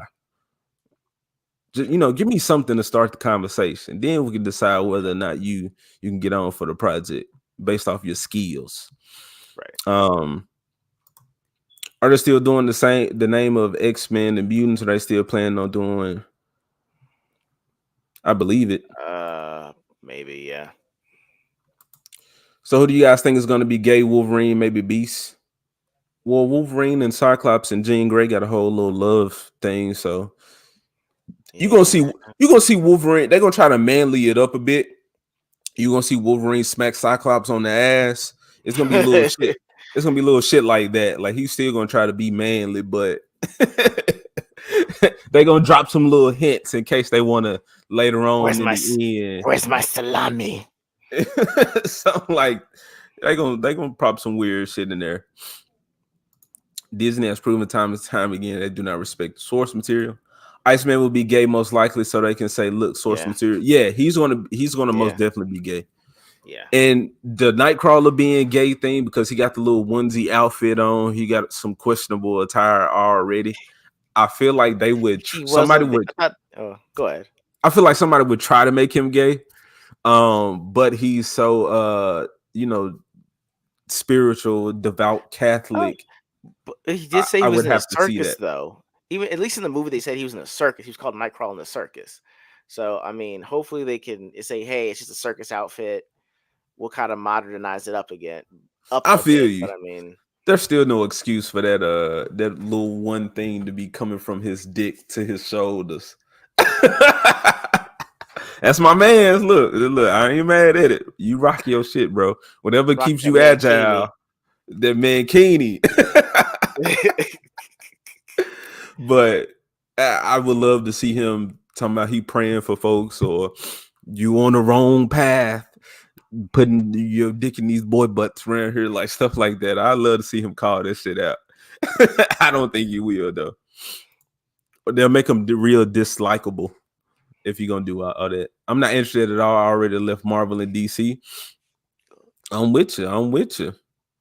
I never left Marvel. I just won't do Disney anything. I still read old school Marvel. Yeah, the old school That's stuff. fair. Yeah, they'll do that pre-gay Iceman was actually cool. They probably pulled what Young Justice did. They have a whole fucking half of a season talking about just coming out and gay stuff and fucking pronouns and shit. I just went to writer's Instagram and dude looks like a F boy. You talking about Tomasi? Are you Not talking about Tomasi, him? the X Men dude. Oh, dude. I gotta see what you talking about, Mike. Please send me that on Twitter or something. They Tag me in turned it too. Bobby from a cocky hero who could back it up and was witty and charismatic into a CW icon. Yeah. So it's like their Mm, source material has already done the X-Men injustice. So I can only imagine what the show will be. But man, he left The Witcher. That's the one thing where I'm just like, well, shit, he left The Witcher because of garbage. What's gonna happen? Well, all right. Segue into our next topic. do it. People leaving The Witcher for some greener grass on the other side. The promise of a better a project who's going to respect the source material. Hmm. Henry Cavill hopes for a more inspiring Superman in DC films. Now, I'm pretty sure y'all already know that he's left The Witcher to commit to working on Superman. This is a follow up interview, and I wanted to talk about this because uh, it's his thoughts. The guy who's playing Superman, what's his hopes for the character? What does he see happening? What does he want to happen for the character? So that you guys out there who's looking forward to his portrayal of Superman can see what he's trying to bring to it. Because I recall, again, I'm not a Superman fan, but when he killed Zod in Man of Steel, or like this dark take of Superman, I was like, this is weird to me. I don't really like this. How do you feel about that, Ego? There was reason to tell you why he has a no killing rule, and they had to establish why. Mm-hmm. Because he did something so traumatizing to his uncle, who was the last semblance of Krypton that he had, and it was a familial bond that it's supposed to be personified in the yell. Now you could say, "Oh, well, Superman doesn't yada yada. Superman doesn't kill." Blah blah blah. Well, like you said that about Batman, but in the first appearance of the Joker, he shot him. So you have to give me a reason why someone has a no killing policy, and for them, they had to kind of give you a reason why until they did it with the death of Zod. And it really solidified the fact that I may be from Krypton, but I'm more human than even Ben Affleck's Batman. You know what I Mm-hmm. mean? All right. So you agreed with it. You felt like that I did. was Yeah. so I guess if you would have saw him later on in that extended universe, he would have been like, okay, I don't kill. I killed one time. This shit was terrible, disgusting Right. feeling. Yada yada Right. yada. And I think that's what they were trying to do with Zack Snyder's version was the fact that he was so unwilling to kill that Darkseid took advantage of it. And what did he do? I think he killed Lois, and that's what wound up making him succumb to the anti-life equation. At least with if Zack Snyder got to tell the story, it's saying, hey, he was so opposed that even in the death of Lois, he pretty much gave up all semblance of the hope that he had in being human, and then he gets taken over by Darkseid. Okay. So I think that's what they were trying to show you. It's just that it being that grounded, everyone said they wanted a grounded Batman, but no one was ready for a grounded Superman. And it made everyone, for the most part, people that were casual fans of Superman, it made them upset. But once you watch and you understand it, you're like, no, he doesn't want to see another person being taken away from their family because that's what happened to his, to his father, Jonathan Kent. He got taken up in that tornado, and he's like, it was because I didn't do anything that someone died. I have to do something to prevent death, but I've also got to kill a family member to do it. So it's a very conflicted version of Superman. So now he has to come out on the other end of it hopeful. All right. Hey man, that might be a hot take right there. You like Superman snapping Oh, Zod's neck. oh yeah, hell yeah. My hot take is gonna be like one you got to fight me on, and it actually is gonna have to go with animated Disney in the '90s. So Okay. y'all be prepared for that. Go ahead. All right. Zach, since a poorly kept secret at Marvel Comics to do a background check on writers, if you are a fan, they won't hire you. Yeah, they ain't interested in people asking questions. Hmm. Um, but yeah, Henry Cavill hopes for a more inspiring Superman in DC films. exclusive. Following his return to Black Adam, Henry Cavill expresses his hopes for a more inspiring Superman in the DC universe moving forward. Now bro, I've only watched that Man of Steel. I didn't watch the Batman vs Superman. I didn't see his other Okay. iterations of the character. Like it was just too dark for me. DC Okay. is more dark than Marvel, but at the same time, I'm like, bro, that's not all they about. So seeing, I haven't been a fan of the DC EU. So this, although I'm kind of checked out on all of this shit, this does makes me feel like Superman is moving in a right direction. Following his return to Black Adam, Henry Cavill expresses his hopes for a more inspiring Superman in the DC universe moving forward. The British actor made his debut as Superman in 2013's Man of Steel, which, directed by Zack Snyder, was intended to jumpstart the cinematic franchise formerly known as the DC Extended Universe. Just like Man of Steel, Cavill's return in Snyder's subsequent installments, Batman vs. Superman, Dawn of Justice, and Justice League, were met with mixed responses and underwhelming box office returns. Okay, so it didn't do as well as they It, had hoped. bro, it did. It's just they were trying to jump 10 years of what Marvel had already been doing. So technically, for what they made, it was actually quite substantial. I don't know what the hell they're talking about. I would say Okay. hell out of here. It was the first version of Justice League that anyone had ever seen, and I hardly call like what I think. Man of Steel did like 700 million. So and then Wonder Woman did 700 million. Like, stop it, Okay. Okay. All stop it. right. All right. Once the once the filmmakers exited the franchise, Superman fell to the wayside, and reports indicated Cavill wouldn't be back either. Following an extended period of uncertainty, Cavill made his triumphant return as Superman during Black Adam's post-credit scene. The surprise cameo appearance signals Superman's return to the DCU and has inspired much hope for his future in the franchise. Following Black Adam's release, Cavill took his social media to say the post-credit scene was a very small taste of what's to come, and later teased a bright future for his hero in the DCU, along with an enormously joyful Superman. Now, during an exclusive interview with Screen Rant for Enola Holmes 2, Cavill is continuing to tease his hopes for Superman's future in the DCU. While much is still undetermined at this point, the actor hopes to see a more inspiring depiction of Superman in future films. Read his full comments below. All right, so this is what he got to say. There is so much in the way of conversations to be had. Obviously, I have a very close connection to the character, and there is something extraordinarily special about him, extraordinarily special about his capacity to give and to love. I don't mean romantically, I mean his love for Earth and for the people who live there. It's beautiful. And to make people feel powerful, to make people feel like Superman themselves. Ooh, ooh, he's saying the right stuff. I have plenty of desires for this, of course, which will be discussed more in time. But the most important thing, which I will be aiming for, is for the audience to leave the cinema and to feel like they can fly, to feel like they can protect, and to feel like they want to give to everyone else. That would be my goal. That's beautiful. I'm gonna stop Very sharing. beautiful. So those are Yeah, his thoughts. perfect. That's all I cared to hear. Yeah. What you feel about that, DC man? I feel that he's saying, you know what, as much and as grounded as his version of Superman was, he kind of wants to, again, that rubber banding effect. He kind of wants to go back to that Christopher Reeve version. Like, you left, I never saw Superman when Christopher Reeve was Superman in the movie theaters, but when I watched the videotapes, it made you did feel like that scene where he's flying around the earth. Like, you really want to do the one thing with your fist, you try to feel like you can fly too, because that was how inspiring the character of Superman was. And I think that he kind of wants to embody that too. And for him being, a nerd himself, like building computers and, being in The Witcher, I think that he's saying, well, hey, I have the capacity to do that.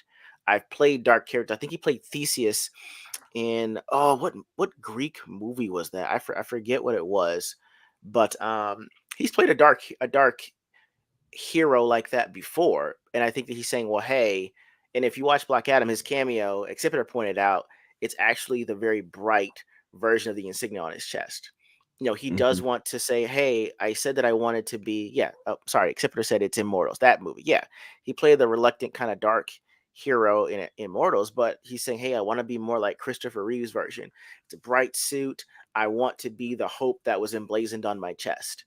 I Yeah, want to be." Yeah, I think he's saying, I'm not mad if the only thing you ever know me for is Superman." And that's the kind of person you want to lead your franchise. You yeah, know, I know that Ben Affleck was saying directing and being Batman was too much. He really is a comic book fan because Kevin Smith and him are best friends, so he had to pick his brain about it. And with all the research he did, all the training, he still got shit up from casual fans, and he's like, I can't take this criticism. It's too much for me. Gal Gadot was doing great as Wonder Woman, but 84 wasn't that great. And with her taking on, playing Cleopatra in the biopic and doing the Snow White adaptation, I'm not sure if what's going to wind up happening with Wonder Woman 3. And so with all those unknowns, Ray Fisher's unreliable, don't even know what the hell you're going to do with Ezra Miller. You actually have one guy that's been campaigning for a role that was already his, and now that he's had it, he's excited and telling everyone, "Hey, I want to be able to give hope." So I'm very excited to see what they do with the character now that he, I think, might have a little bit more creative control. all right. I got questions about that. I got questions, but Accipiter said Sure. Superman had no choice but to kill Zod. And I agree. I think in that situation, you getting your ass. You the only like person can stand up to these three Kryptonians that's clearly is like letting you know we here to kill everybody, enslave everybody. So it's like, well, shit, bro. In order to take these threats out, I have to take them out. So I understood it. But that's just funny. And again, just being a casual fan, I'm like, Superman don't kill people. So that was just the disconnect. But within the context of the movie, it did make sense. But apparently Henry Cavill is not trying to go for that Superman anymore. Or, with the whole universes, I don't know if they're trying to make that a I part of it, I continue I would say on. this. I'd say this. No one knows, or really, to me, I don't really want to see Pattinson as Batman in this version of whatever Superman's doing. And I Yeah. think that they know it's an unknown as well, right? So they need a kind of Batman that's dark that allows Henry Cavill's character to be more hopeful and alive. And I think that's why they're trying to do this with Black Adam. If you, the Justice Society of America, you don't have to include Batman. You don't have to include Ezra Miller as a Flash because you can go Jay Garrick. You can tell us more about Atom Smasher. I don't like Cyclone. Um, Ray swapped Hawkman. You can tell about. You can give me Wildcat, Hourman. Uh, you can go and insert a lot of different directions without having to actually use main continuity Justice League characters. And I think that their Batman is going to be Shazam. So he's going to be kind of be Superman's foil. And you can always bring in Batman at a later time whenever you decide to bring him in there. And it doesn't have to be Pattinson. So you think they're going to go old JSA, school yes. first? They should have gone old school from the beginning. The Yeah. JSA is actually a lot more interesting because you have a lot more street level heroes. Because Okay. depending on how you could do Hawk, you could do Green Arrow, who would be your billionaire. You could do your kick ass Black Canary, will be a decent female who can throw hands. In addition to the screaming thing, she can throw hands because she was taught by Wildcat. Wildcat's one of maybe 5 characters to actually kick Batman's ass hand to Mhm. hand straight up. So Wildcat's got hands too. Um, I like Jay Garrick because they give a better explanation of how he actually got his powers, and it's the 1940s. So you have more liberties. It wasn't struck by lightning. It was, hey, I was working on something that dealt with atoms. I fell asleep with it in my hands. I inhaled it, and now I'm fast as the speed of sound, which is like 747 miles per hour. So you don't have to do the lightning. You can just do a blur. Do you know what I mean? So it gives you a lot of liberties. So do you think are they trying to focus on them to kind of distance themselves like how Marvel distanced themselves from that Hulk movie It 2008, or are they just it going to it's not separate it all it's together? not it's not distancing. It's saying we always do better with characters that aren't the Trinity. All the Okay. series that people like I can't stand Titans now, but Titans, maybe the first half of the season was okay. Peacemaker is pretty cool and it's hilarious. And what's the other one? Even, oh my god, Swamp Thing was amazing. I can't believe it only got one season, but these aren't your Batman, Superman, or Wonder Woman. They really do care. They do really do great with street level characters or lesser known ones because they give me a reason to be invested in them. Hmm. If it's not the if it's not the Trinity, why do I care? And they know that's like, hey, I have to give you a reason to want to watch Swamp Thing. Well, hey, I got James Wan. He did Aquaman. He's actually a horror guy, so we can make this kind of like a Bayou Swamp horror classic. And like, wow, that's actually something I actually want to see. And so I think that with them doing that, they're like, well, hey, I think this is our niche. Maybe if we go Superman and we might have to lean kind of heavy on that, but it can't be the only thing that we prop up the entire franchise under. And I think that's what they learned with that deal that they did with Walmart and Target to make it exclusively Superman, Batman, and Wonder Woman. You can't always depend on them to prop up a franchise. Hmm. I mean, I think they're trying to go all in on The Rock because they know that he's going to be dedicated to the character. He can carry a franchise because, you know, in the review we'll talk about the fact that he didn't use no accent. He barely wore it. He didn't really wear no cape, and he's just like, yo, I'm The Rock. Like, where's the widow's peak? Where's the hair? Don't care. I'm The Rock. And you're like, you know what? I may not care because he is The Rock. So I think that they're letting it kind of go through him to establish it without instead of just propping up one of the Trinity. I still believe, like, I want the Jaime Reyes thing to work. And I think if you give me a Superman and he is, if Henry Cavill's talking about this hopeful Superman, like, yeah, be a hopeful to all the people.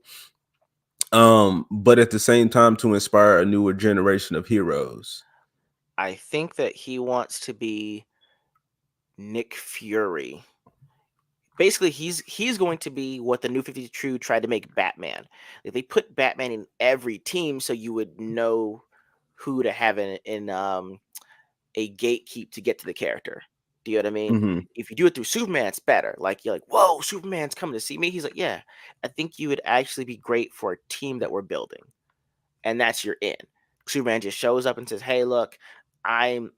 You may think I'm up here, but I'm paying attention to you, because it's kind of like Superman was created by Jewish guys that wanted to make their version of what they thought Jesus would be. So it's like everyone, in Christianity, you say like Jesus, being the supreme being that he is, cares out for sparrows, and for them to make Superman their Jesus looking out on a sparrow like Blue Beetle or Jay Garrick, Our Man, Atom Smasher would be like the ultimate sign of someone that wants to give hope and say, "Hey, you're not alone. We can help you, we can train you, and we can give you support." And he's Yeah, the gateway to that. I feel that. I'm with it. I'm with it. I would love to see a good DC universe be laid out and to happen and to actually combat Marvel for, I guess, getting the boost off in this marathon of superhero movies and just see them just kind of fail. Like, it'll be cool to see DC come out of nowhere and actually get their shit together. Yeah, Um, I think distance themselves from all the previous stuff. Like, I wouldn't even want a lot of that stuff on my mind. Like, somebody was saying earlier, I think it was Hail the Lore. Like, Superman hasn't killed any humans. He's only killed Zod, who was right, an right, actual threat. right. So it's like you can still go with the boy wonder type thing. And but with that, at the same time, Superman can't get mad at nobody else getting their one kill in. Like, I feel like everybody gets one. And Yeah, after that, you that's can't fair. kill nobody no But more. but they can, and that's when they can say like, "Hey, you've never had to deal with this. Like, you've never killed, you never killed your enemy. You don't know what it's like." And he's like, "Well, actually, I do know what it's like." And Yeah, that's all he has to say. And you're like, "Wow." And again, it's kind of like Jesus. Everything that we've experienced, he's kind of experienced too, but he came out on top. You're like, yeah. wow, you're more relatable in that way. So he could be like, all right, I guess not physically stop a person, but tell them, like, you'll get this It one, doesn't, but after yeah. that, you have to Or constantly deal or with. or he could keep them from doing it. Like, hey, I know you might think it's the right thing, but hey, it doesn't make anything any better for you. Batman can't really say that in that Why would regard. Superman can. if Superman was to stop Jaime Reyes from killing somebody, it would be less impactful than seeing Jaime actually fight the Beetle and stop it himself. So I Oh wouldn't yeah, well, want to that's see Superman stop somebody from getting a kill. Well, no, that Beetle wouldn't make sense. If you would have done What? Flash, Reverse Flash, and he stepped in for Flash, that makes sense. Why Beetle Because wouldn't make actually, sense? no, because like you said, he would actually be fighting the Scarab, and it would be about Jaime's morals, not Superman placing his morals on Jaime. If you're doing Yeah. Barry Allen's version with Ezra Miller, and he has a chance to go up and end Reverse Flash, then Superman intervening in that is more heavy. Would weigh his opinion would weigh heavier on the Flash in that regard. All right, man. I disagree. I feel like Jaime fighting a scarab would be more impactful because No, I mean, I'm saying that if Superman were to intervene to prevent someone killing someone, yeah, I agree with you. Jaime Reyes fighting the Scarab is way better. But in terms of who would prevent someone from killing someone else, it would be Superman because he could say it doesn't make things better. yeah. Yeah. And so that leads me to like another point. When we was talking about the Black Adam, when that movie, uh, the fact that it seems like just these two mega stars, and that's what the movie was banking on, The Rock and Henry Cavill. I was like, okay, they lean in more so into the real world aspect of the movie as opposed to the in world aspect of the movie, because you already have Captain Marvel, and now you're giving me Black Adam.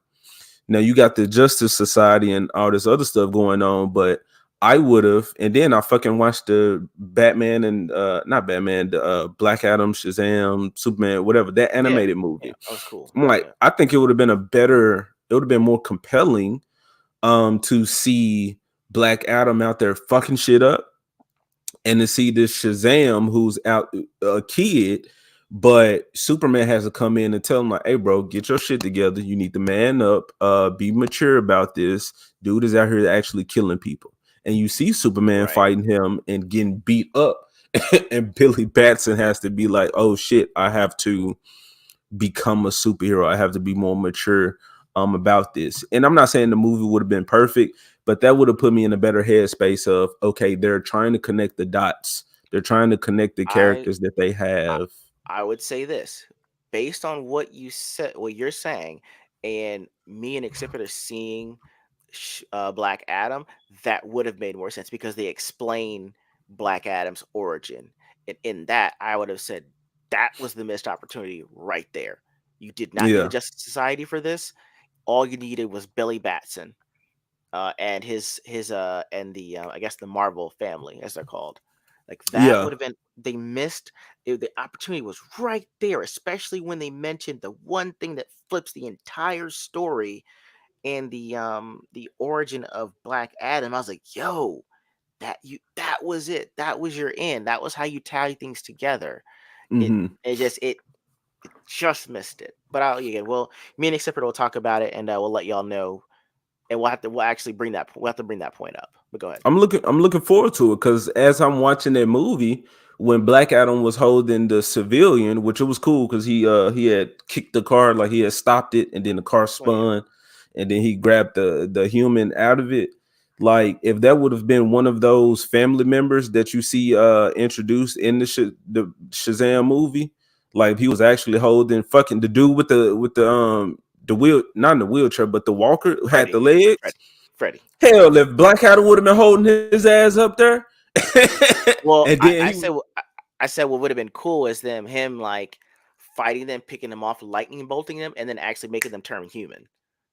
And they have to keep okay, saying the name to go back after him. That's like a 7-on-1, but he's laying waste to them, but shocking them hmm back out of their name. So they got to run back to Shazam, jump back in. I think that would have been an awesome fight scene. And then to be yeah, like, guys, we got to regroup. Like we need to go back to like the that they missed it. They called it was supposed to be the Rock of Eternity, but you know, um, it would have helped if they had done that. So I think that would have been helpful. yeah. So yeah, that would have been a dope fight scene. But I'm saying like to mirror in a way the animated movie, having a person like seeing Black Adam actually threaten a person's life and making Billy have to make a choice. So that's just what I'm saying. If instead of a random civilian, it was actually one of his family members, then he would have been felt like I could understand him giving the sacrifice of, okay, I'm going to go back to my normal human form as opposed to Shazam. Um, and whatever. But that's what I mean. Like seeing Henry Cavill be the hope for a generation or for people. It's like, yeah, Right. inspire humans, but I want to see you inspire superheroes. Right. The generation that's more so closer to me as opposed to the JSA. Because I think what Marvel is doing is they're just throwing those characters out there and was like, you love them, they're great. Fuck that. DC has the opportunity to have their big three, their established characters, and have them actually to inspire the next generation and show their involvement and do it right. So that's what I would like from DC.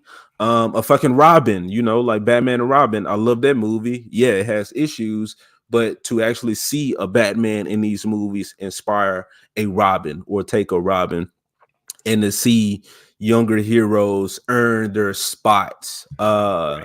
and Right. become new heroes. That's what I would like to see with DC moving forward. And that would, I'm not gonna say get me on board. It still has to be in the hands of people who actually respect it and not with all this woke shit, no attachment or involvement with that stuff at all. But those are like signs to me, like, okay, y'all on the same page. Y'all know what It'll y'all are make you a little trying to bit do. more, make you more engaged. Yeah, yeah. And then with theatrical releases, you can keep the big guys up there. But after you introduce them in the movies, straight to Disney Plus, not Disney Plus, but straight to HBO Max with your ass. And let me see you pump some shit out. You know what I'm saying? Let me see you like a Peter Parker. Let me see you take out those villains every other week. Let me see you actually grow, mature as a hero, and then we throw you back in the movie and make your way for them, pave the way for these newer characters. That's what I would like to see, and I don't see that happening. All right. um I think somebody said on one stream that that is what Marvel think that they're doing, uh but no, they're not. So DC, you have the opportunity.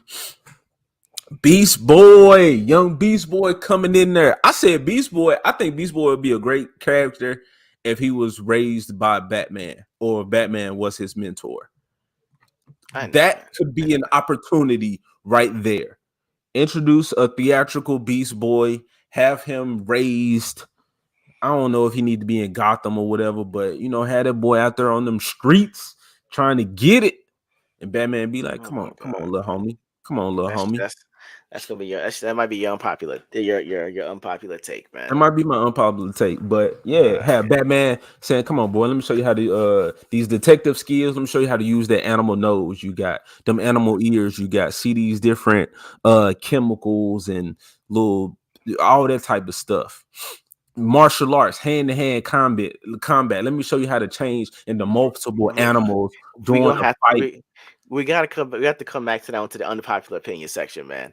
That's Okay, already taken off. That's already taken off. so what are you saying? We at an hour and 46 minutes, y'all. We try to hit that 2 hour mark. We got like 14, 13 more minutes to go. Might go a little bit over. Oh, We don't know. We trying not to. But let me address the chat and then let's go to go these right ahead. unpopular opinions. Let's I do don't it. think is that an unpopular opinion? People tell me. Am I crazy for thinking that Beast Boy should be mentored by Batman? Is that giving Batman another fucking protege that he don't fucking Yes. need?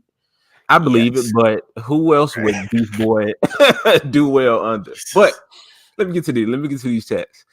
Ivar Jance, what up, bro? You came here kind of late, but you in here. Not glad you up in here. That's because Greek myth can get pretty dark. Yeah, yeah. We talking about the DC stuff, which is fine, but I also don't want another Reeves. As much as I love this version, we need a different take. We're already getting with Man of Steel. I didn't really like Batman versus Superman because they basically turned Batman into a hero villain. Yeah, that's what I see from like clips and stuff, but I didn't really watch it. Do you think we will get a true justice in the American way? Quote from this. Probably not. I don't think so. They'll do better tomorrow. Yeah, it's still some hopeful, but Henry, I don't know. I don't know much about Henry Cavill, but he seems like he don't want to like exclude or feel like he could be excluding other people by saying the American way. I don't know. I don't. I just don't see that being here too much long. Batman was the Frank Miller version, old, extremely jaded in his world views now. in BVS. Yeah, yeah. A Sibiter, yeah, but he still wasn't the villain. They kind of overdid that in the movie. Superman did kill Zod in the comics, though. It's not a new concept either. See, a Sibiter, That's not. he know his Superman. He gonna He be go. on it. He gonna go. If the stupid people would have just moved, then he wouldn't have had to kill Zod at that moment. Zod still would have been a problem though, Sasquatch. Stupid, just move. Batman really didn't have a reason. He was just threatened by Superman's existence. Pattinson That's fair. sucks as Batman or Bruce Wayne. He's way too emotional and insecure. Yeah, dude, Agreed. fucking, yeah, fuck that dude. But that's just, hey, they're just throwing DC shit out there, and I just feel like it's just muddying up their world, man. And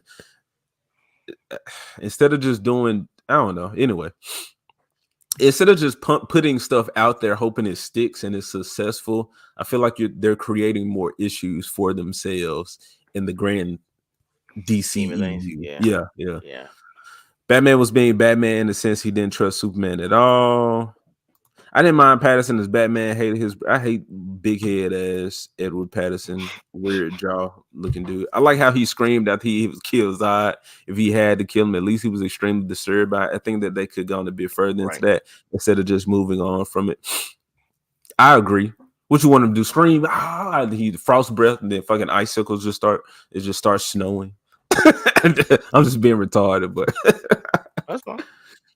have we seen the frost breath from Superman? May in Justice League we did, but not In before Justice that. I don't League? think. Yeah. Maybe because I think that's how he broke off the arm of Doomsday. I think because he got All frostbite and right. he cut it off, and he said his. Yeah, I'm trying to remember what that was. But okay, well, that's just my thing with these fucking movies. It's like that's something that's a part of his character, but you can't even remember seeing it in the Bro, it movies. was it was it was only the second time that we saw him, and they explored a lot in the first one. Okay. Yeah, All right. that's I mean they here's but this in the Man of Steel they didn't even talk about kryptonite. Like that's how good it was. You forgot about that kryptonite was out there. Didn't even know how it was going to show up. You're like, wow. I watched the whole movie about Superman and they didn't even mention kryptonite. Wow. I think that's fine though, because you have to see like the Smallville thing. Him actually develop into being a Superman before the Hmm. kryptonite was really mentioned as an actual weakness. So I'm fine with Fair. kryptonite not being there, but a power set, a move not being there is just What move that's not being weird. there? That's just like, yeah, you What taking me out of what it. what move? What movie you talking about? The frost breath He used everything else, move bro. ability. Plus, they were like, yo, they had 10 seasons of Smallville where he used it. So we can't just go back to using that. And one thing that was underutilized to that point was the lasers. But the Yeah, thing is, they over relied upon it because it's a cool effect to use. Just they relied too heavily on it, and you see that when you watch The Boys. yeah. Man, You I'm know, just saying, bro. Superman can freeze the ground and just start punching the dude and have him skating on the ice back and forth. oh my god, it's not Mortal Kombat 2. He don't just it's Look, bro, I need fantastical shit. Make me believe I'm watching a superhero. If I could ridiculous, just, if I could just breathe some cool breath, I'd do it a lot. Anyway, ridiculous, man. Yeah, which is the one thing that never actually nailed with Batman in the movie? His intelligence. right. Sasquatch, I couldn't stand him. He was just so insecure throughout the movie, but Gotham was cool. This man said Yeah, Gotham was. I didn't watch Gotham, but anyway. Pattinson's. Oh, you probably talking about Gotham yeah. in that movie. Okay. See, they just going back and forth. Mm-hmm. But which was the best Batman? Which was the best Bruce Wayne? Where do you rate? Okay, Dempsey. Where do you rate the Batman? Bale, Keaton, Patterson, West, Kilmer, Clooney, Conroy. Conroy. Does Conroy count? Because he doesn't portray Yes. Batman. He's just a voice. But is it okay? Definitive voice and tone of Batman is Kevin Conroy. Then you Yeah. got Keaton. Then you've got, oh God, if you got that, so is that Keaton? Then we've got I'm blanking on his name right now, but we're talking about it. His version of Batman, Ben Affleck. Then I will give you Bale, Kilmer, Clooney, then West. Because too hooky. There you go. That's my hierarchy. Yes. There you go. I have no opinion. I, oh my God, you're ridiculous. It's not ridiculous. I know, man. You're the I know. I'm authority on resting on this. that one. I know. I'm yeah, bro. I'm gonna leave it to you. Whatever my Okay, man that's ego fair. says goes. Yeah, yeah. Okay, fine. No, okay. Clooney for the win, I'll take though. that. I would Ridiculous. recast Pattinson as Red Hood and put him to Ben Affleck's Batman. The only reason That would work. I think that would the work. only reason I would recast Pattinson as Red Hood is to hide his ugly shaped head under that helmet. Other than We know that, it's like him. Hey, I know that we know. forehead. Jason, that you? Well, I can see your forehead from here, bro. Come on, man. That's the only reason. But agreed. I feel like we Okay. should have a Batman movie with some underlings, with a Okay. Robin or Okay. two. Goddamn, like if you're gonna skip Jason and just something, then Nightwing appear later on as an actual adult character or something, then it's like, okay, we might have some other adult younger And we heroes can around. explore that Yeah, in a prequel to Nightwing's actual solo movie. yeah, I like that. Cool. Keaton hands down, Bale second. ZIP, what is ZIP? RIP is a ton of movie. I thought that would have been a good starting point for Justice League Yeah. Dark. Dark. Yeah.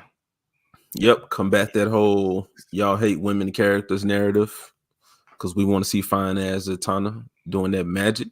And then I prefer her to Doctor Strange. If I'm gonna see a magical hero, I ain't trying to see no Doctor Strange. I don't care about no Doctor Fate. Let me see that Zatanna. West number one is Patterson. He gave his Keaton third, and Clooney Kilmer missed the mark for me. Yeah. Agree, ego, with Superman being the Nick Fury of the DCU. Oh, okay. Let's see. Yeah. And also with the Jaime Reyes thing, I like Blue Beetle, but I think also because you got the whole space aspect, Right. and exploring the I don't know if Young Justice. I think Young Justice did it. Maybe they did or didn't, but um conflict between alien creatures or people that are not of our world, like Kryptonians and the Reach, and all these other people. I'm just like, if you have these characters, we can focus on them and develop story around them, but then you have the way to explore, unlike Marvel, which went super cosmic super fast, and now we trying to just stay on that level or exceed that. With DC, I think if you keep it here and lay those elements, then you can eventually reach the cosmos and out there into the alien worlds. But yeah, give my Mexican homie some love. Bale was a great Bruce Wayne. Y'all, we wind it down. I'm just reading comments. It's taking a Okay. Okay. We got about 5 more minutes before we hit this 2 hour mark. But yeah, hot takes, hot takes. When I get to these comments, get those Sure. hot takes in there. Just unpopular opinions, all that. Something that we can just say, hey, you dumb as hell for that one. Why would you say that? Oh, he said it's a safe space, but I'm a hey, just like I want y'all to shit on me, I'm gonna shit on y'all. All right. All right. All right, y'all talking about Batman. Look, I don't care about all that. Fuck them Batmans. Fuck them Batmans. They all trash. Khalil and Zod should have thrown soups. Bro, y'all still own this. I love Bro, it. I tell you. I told I you. love it. But at the same time, it's like, damn, really, people really have this go back and forth about that moment. That's what movies are supposed to do. I'm just saying, y'all ain't saying shit else about Black Adam, but this one movie has this something that we keep on talking about that's important to Superman fans. West was the original Detective Bats for sure. Yes. See, they talking Adam about favorite. West. They talking about Yeah. favorite Batman. Edward Norton's my favorite Hulk. Does anybody care about that? Andrew No, Garfield's my popular favorite opinion. Spider-Man. Does anybody care about that? No, because I like Ultimate Universe. Just fuck AJ. That's how I feel right now. They just like fuck AJ. This Marvel shit. Yeah, Christopher. That's why West is number one. My Batman. I love it though. The passion into the fucking these men playing these back characters. That will put him in a civil war with Wonder Woman with not killing. Mhm. Look at the Sipper. He back with it. Told you. Bells. Y'all going all right. Look, I'm skipping comments, y'all. I'm skipping See, y'all. I told you. That's what I said, bro. It Look at was that going. I was C4C. in I traffic like heavy. him. I like him as Batman, but as Bruce Wayne is not to be. Look at it. It just keep going. Black Adam should have been in the Shazam movie. It would have made more sense. Yeah, but you know, shit in the Black Adam movie, Shazam wasn't in it, so they just both Yeah, ignored each other in their own movies. yeah. And me and except we're actually gonna kind of talk about that. Once we do the review, like that's part of the thing that kind of missed the mark on the movie. Okay. Mike said he sent me a link. All right, I'm gonna check that out. I'm gonna check that out. No, enough of Batman already. Yes, yes, he agrees. Enough of that. He was saying when you wanted Um, to bring him into Beast Boy. That's because you were saying that's your unpopular opinion, bro. oh, Beast Boy should be in the in the damn circus, and Nightwing finds him. Fair. You know, Young Justice went their route of the more mature hero, raising Beast Boy in a newer generation. So I wouldn't be opposed to that. I wouldn't be opposed to that. That will keep him from becoming a dark character like Batman if Nightwing uh mentored him. DC is too Batman centric anymore. I'm tired of it. Okay. Yeah, I feel you. I feel you. I would love to see an anime version of The Last Dragon, actually. That'd be Oh, cool. Bruce Lee. No, no, no. The Last Dragon. You gotta watch it. Okay. Beast Boy is when he himself is a clown that can get serious when he has to, but also remains a moral compass and grounds Raven to reality with his humanity. Born a Beast should be Beast Boy's mentor.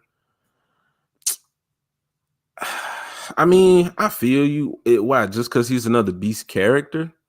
Maybe, maybe, or like a vixen, somebody that's actually channeling different animals. That would be dope. Uh, yeah. So I can see that. Batman Brave and the Bold actually introduced me to a lot of these characters that y'all talking about.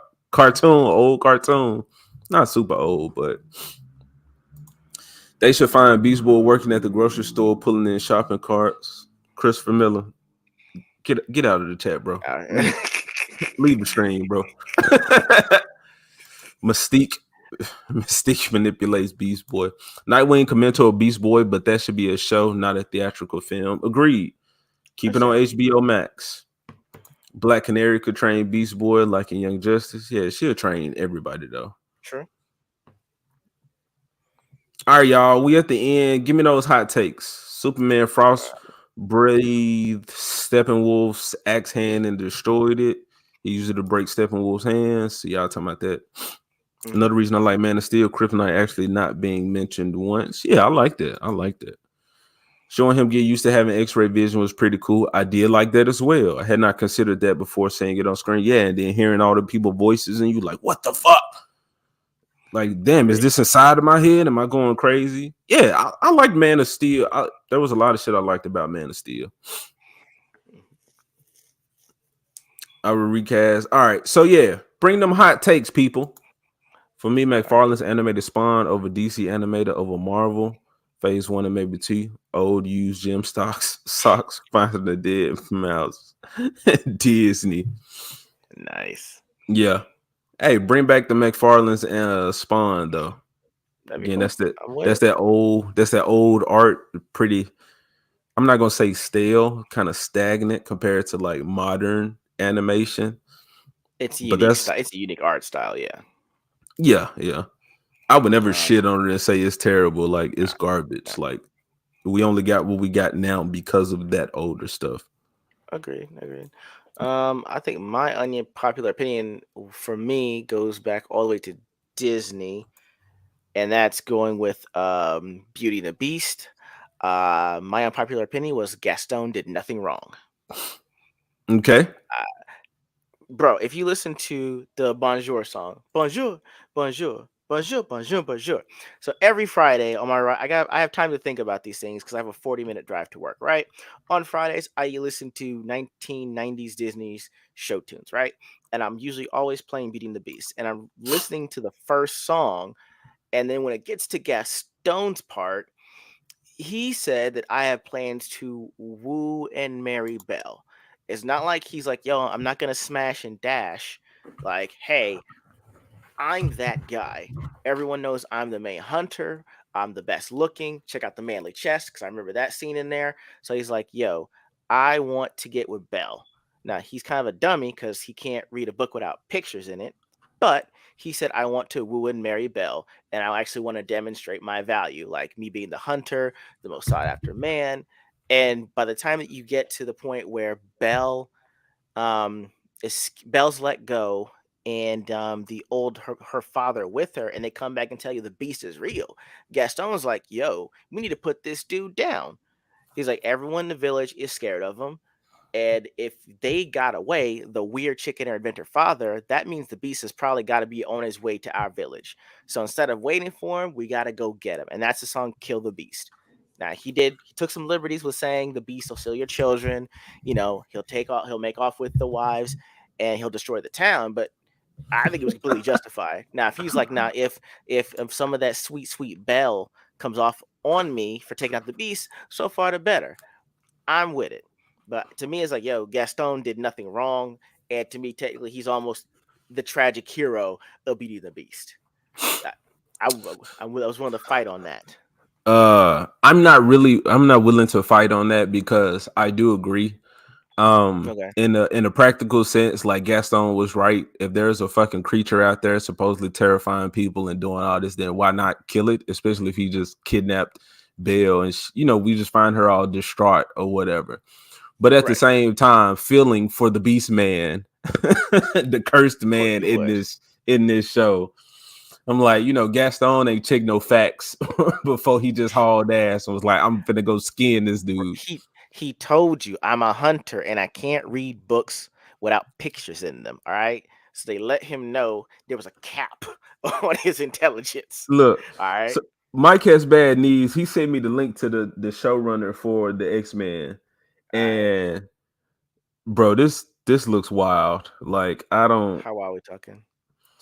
he said he looks like a fuck boy, and that's what this man looks like. Like, he just got a bunch of pictures of his shirt off. He got some geek stuff going on in here. It's weird. He doesn't look very corporate. That's all I'm saying. That could be a good thing. Make Perhaps. this dude looks like he wants some toxic males in the show. So, I'm gonna send it to you, bro. But Okay, please do. I have to check it out. uh, yeah, well, I'm gonna have to do some research on this dude. All But right, all right. now John says Gaston was a Chad. His only flaw was falling for Belle and ignoring the blonde triplets. He should have populated half the town by himself. Then you could have Who had a whole lot said of he had? All I'm saying is, who said he hasn't had the triplets? That's all I'm saying. but I'm like, go ahead. that's my issue with Gaston. He's had What? everybody. Yeah, He was not gonna wife up Belle. He was he gonna hit her the and only quit the her just like only he done did everybody else. How many he said how many we don't know, but he only one we heard say woo and marry was Belle, and they said in the town she's the most beautiful one that's here because her name is Belle, and that means beauty. how many other females in that town did Gaston promise that he was gonna marry? And he was just like, We don't never know. mind. We Never don't mind. know. All Just he like we said, don't know, just like we don't know how many people Beast has killed. I don't think any, but that was bro, just the myth. bro, So Beauty and the Beast is a lesson in Stockholm syndrome. uh maybe. So he's like, yo, you've been there. We can't trust anything you say. Number one, you got away. Two, you were gone for quite a while. And then three, you're telling me how human he is, but you told me he's a beast. Those things aren't making sense to me in my hunter mind. And so, like, yo, we gotta take this dude out. Like, yo, pull out the muskets. It's time to ride. Yes, that's his perspective, but the same with me saying like, okay, well, he's been a fuck boy to all of these women in this town. He was just going to do that to Belle. So just like you're saying that Beast is a fucking beast, Well, what are the facts of the situation though? How many people has he actually killed? This man saved her, Beast saved her from wolf attacks, from a pack of wolves. And he was like, well, if I take you to town, they're gonna shoot me on sight. So your ass is gonna have to stay here for a minute until you can calm down, get your legs strong. I can find you a horse to go back to town on. And in that time, they just fell in love with one another. I'm not mad at Bale for wanting the furry dick. Okay, so you read, you saw the comment. Okay. I didn't see the comment. Beast Oh, has killed so many. no, What no, comment? this one. Belle was just the only woman willing to go furry, so Beast hit it. She had read about it in all these books. Don't nobody else know about this fantastical love, and she was like, "Hey, No. hey, I heard about this. Let me see what that's about." Uh, that that's let me see that. that's Beast has killed so many people, mostly the lawn care employees. Did you see the place in complete disarray? Did he exact. eat them? He must have. He must have. Although I would say the historical perspective is if you give me the time frame that technically the prince was like 12 or 9, Hmm. and essentially if there was a war going on or a revolution, his parents were technically dead. So he Hmm. was kind of an asshole. But he's 9. He's kind of like impudent. It's like 10 o'clock, 10, 9, 10 years old. And so, this witch cuz like I don't like your attitude. Boop, be a beast. However, all I'm saying is given all of that, I still think Gaston was justified in everything he did. And plus, it's a it's a provincial town. That's what Yeah, I'm saying. They tell you at the beginning, Gaston's like, I deserve the best because I am the best, and Belle is the best. So let's make these best children. All I'm saying. Eh, man. Yeah, I feel you. I feel you. Again, I'm not going to argue with you too much on that because I agree with the in context of Gaston and those people, you would want to end that threat yeah, because if beasts do come here and get wild, then we all could right. be done for. Exactly. Um, I don't really have a hot take. I said the only thing I could think of really was either Nala is Simba's sister or she's a cousin because Scar was the only other male to uh to possibly He father children. he couldn't have been though, because lions will murder the pack of another male. So at But if best, they're related, but oh yeah, unless if yeah, they're related. I think they're both. I think they're brother and sister. So you think okay, so you would believe it more of it being Mufasa's daughter than Scar's? Yeah. Yes. The the only Because reason I because would they're right. Because rival. I mean, if it's another male, they kill them. But what if Nala was an orphan that Mufasa took in because he just this great king? The story that they're trying to make now for this Mufasa prequel, like what if that was Nala's story and she was adopted or just taken in into Mm, the family, into the pride. maybe, bro. That's some And, Hollywood magic there, but they had to have been brother and sister. and then he appoints Serafina, that's Nala's mother. He Mufasa says like, okay, you're the one who's supposed to this child sucks on your teat. Like you've just adopted this child now. like, like it's not really a hot take. It's just thinking within Confines. the confines of the actual lion prides and how Okay. they conduct themselves. But then with Lion King 2, it shows that Scar had a whole nother family. So it's like, why would she still be here if If his he had another kids family, are that's over there? So it would kind have of to like I be figured. Mufasa's daughter by Yeah. blood Yeah. or a cub that he took in. And I will Okay. accept in my head canon that it's just a unrelated child that Mufasa took in. All right. I can give you that. Chat. I know we were checking you guys some of your hot takes. Let me know some of the hot takes y'all got on there. And I'm trying to figure out what my other one was. I think the most relatable movie Disney ever made of all time is still The Little Mermaid. Most relatable.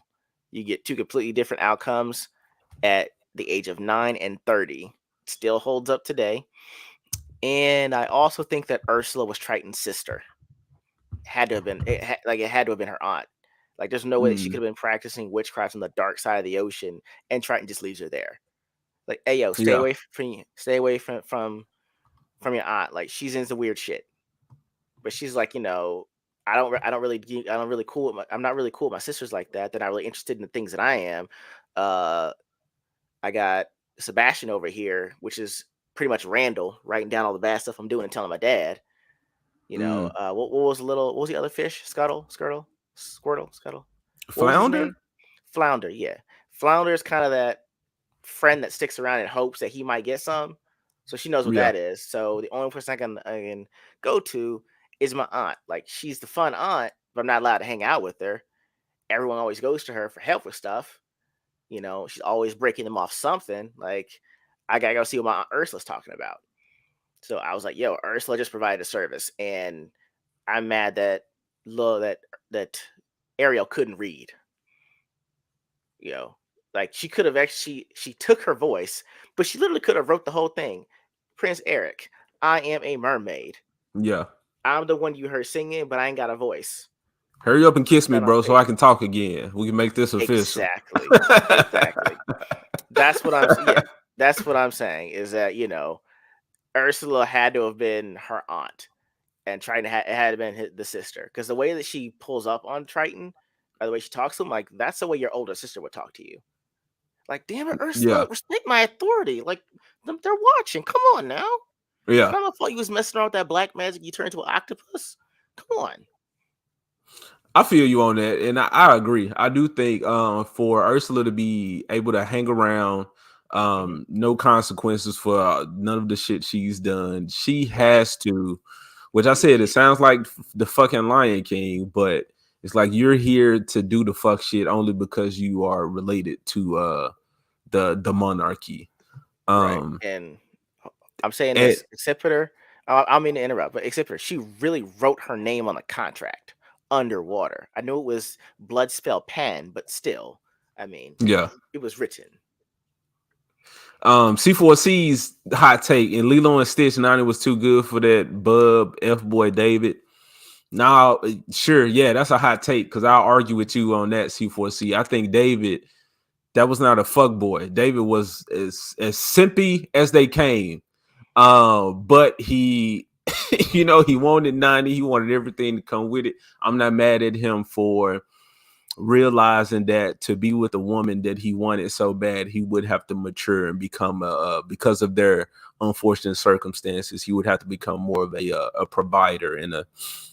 I'm not mad at him for simping. All right, this ain't like Christian Cole from House of the Dragon when he was like, "Ooh, that pussy was just so good. I just need some more."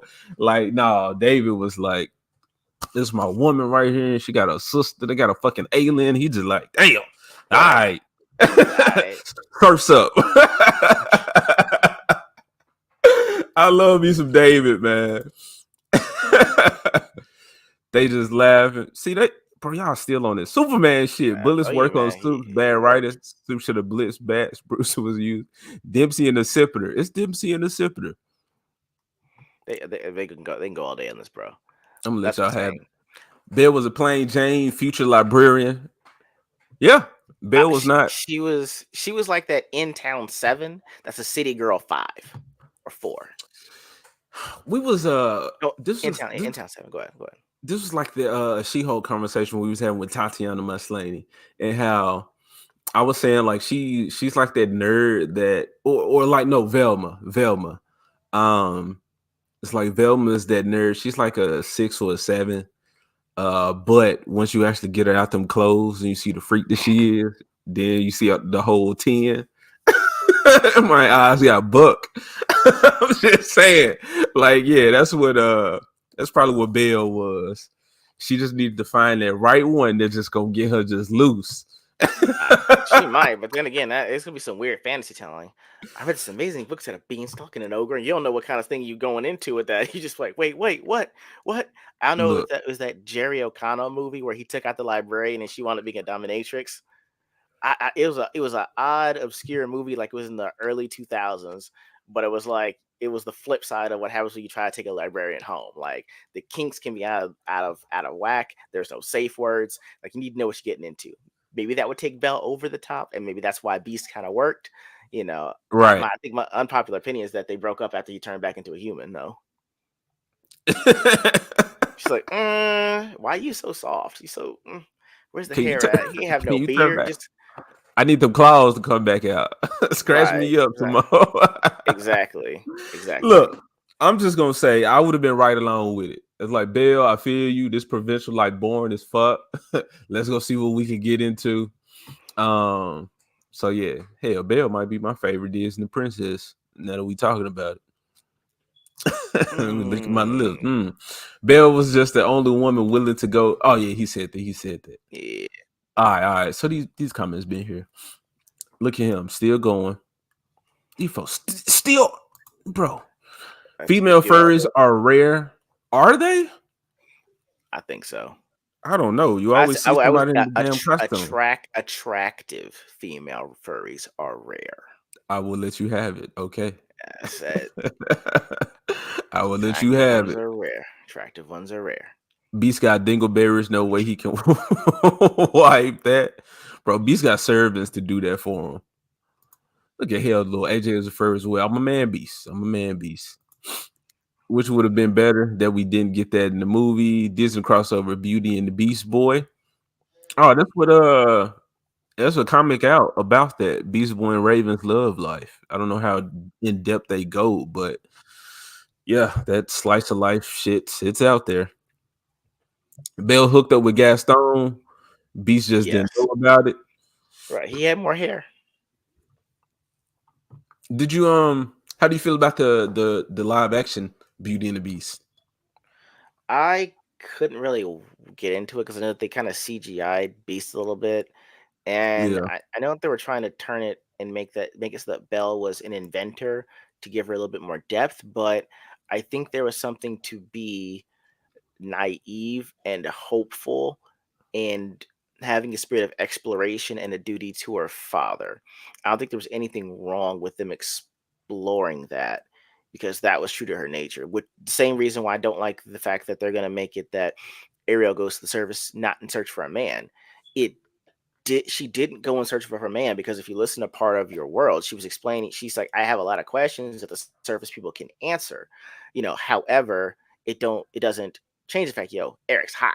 And if I can beat him Yeah. in doing so, I can get all them answered in the same. Mm, So with them changing Belle to an inventor and making it so that she's almost the lead inventor, not her father, you know, it I'm like, I don't know if I want to really be invested in this. You know what I mean? yeah. So but I'm like, yeah, I was kind of out on that. But then again, that was probably the one that was the least bastardized version of the live action that have come out. Mm. You just uh it just still didn't have the soul of the original, like with these It songs didn't. and It like that. didn't. Okay. And I don't like the people just saying, "Hey, because you can act and sing, we should make you act and sing." I'm okay with voiceover actors and give them their Yeah. vocal credits. That's fine with me. John A. Douglas coming with the no one hits like Gaston, no one crits like Gaston, no one's got blonde chicks on this dick like Gaston. Exactly. Guess that was that guy. Remix. Everything was just so smashed together. Yeah. Like they were just trying to get to the fight scene instead of. Bro, hold on. I think that might be like Black Adam or BVS. I'm not sure. That's what happened to end inbreeding. Okay. Trying to sell epic long form stories to a generation of TikTokers. Good luck with that. Yeah, that was one of the topics that we were trying to decide on whether or not to talk about the Hercules stuff being influenced by like TikTok. Yeah. Um, I If I I gotta kind of wrap it up, but I think if we got like 10 minutes, I can kind of go over that and do a quick thoughts on it. If that's okay. do you want to? Yeah, if I can do 10 minutes, that's fine. I do the 10 minutes. Like I said, we're trying to get ready. I'm actually gonna be going on a hunt pretty soon. Yeah. I forget what actually we're hunting out there, if it's deer or not. But yeah, if I can do this in 10 minutes, because I gotta jet out of here. But let me see if I can bring it up here. All right. While you looking it Mm, up, Salty Texas Sea Hail, gentlemen. Hail to you, sir. What up? I checked out the War of the Worlds video, man. I Hey, I fucks with it. That's more stuff of what I'm trying to do. Some voiceover work, trying to do some creative projects. So I'm glad to see you was able to do that. Let me know when you're ready. Ego. Okay, give me a second here.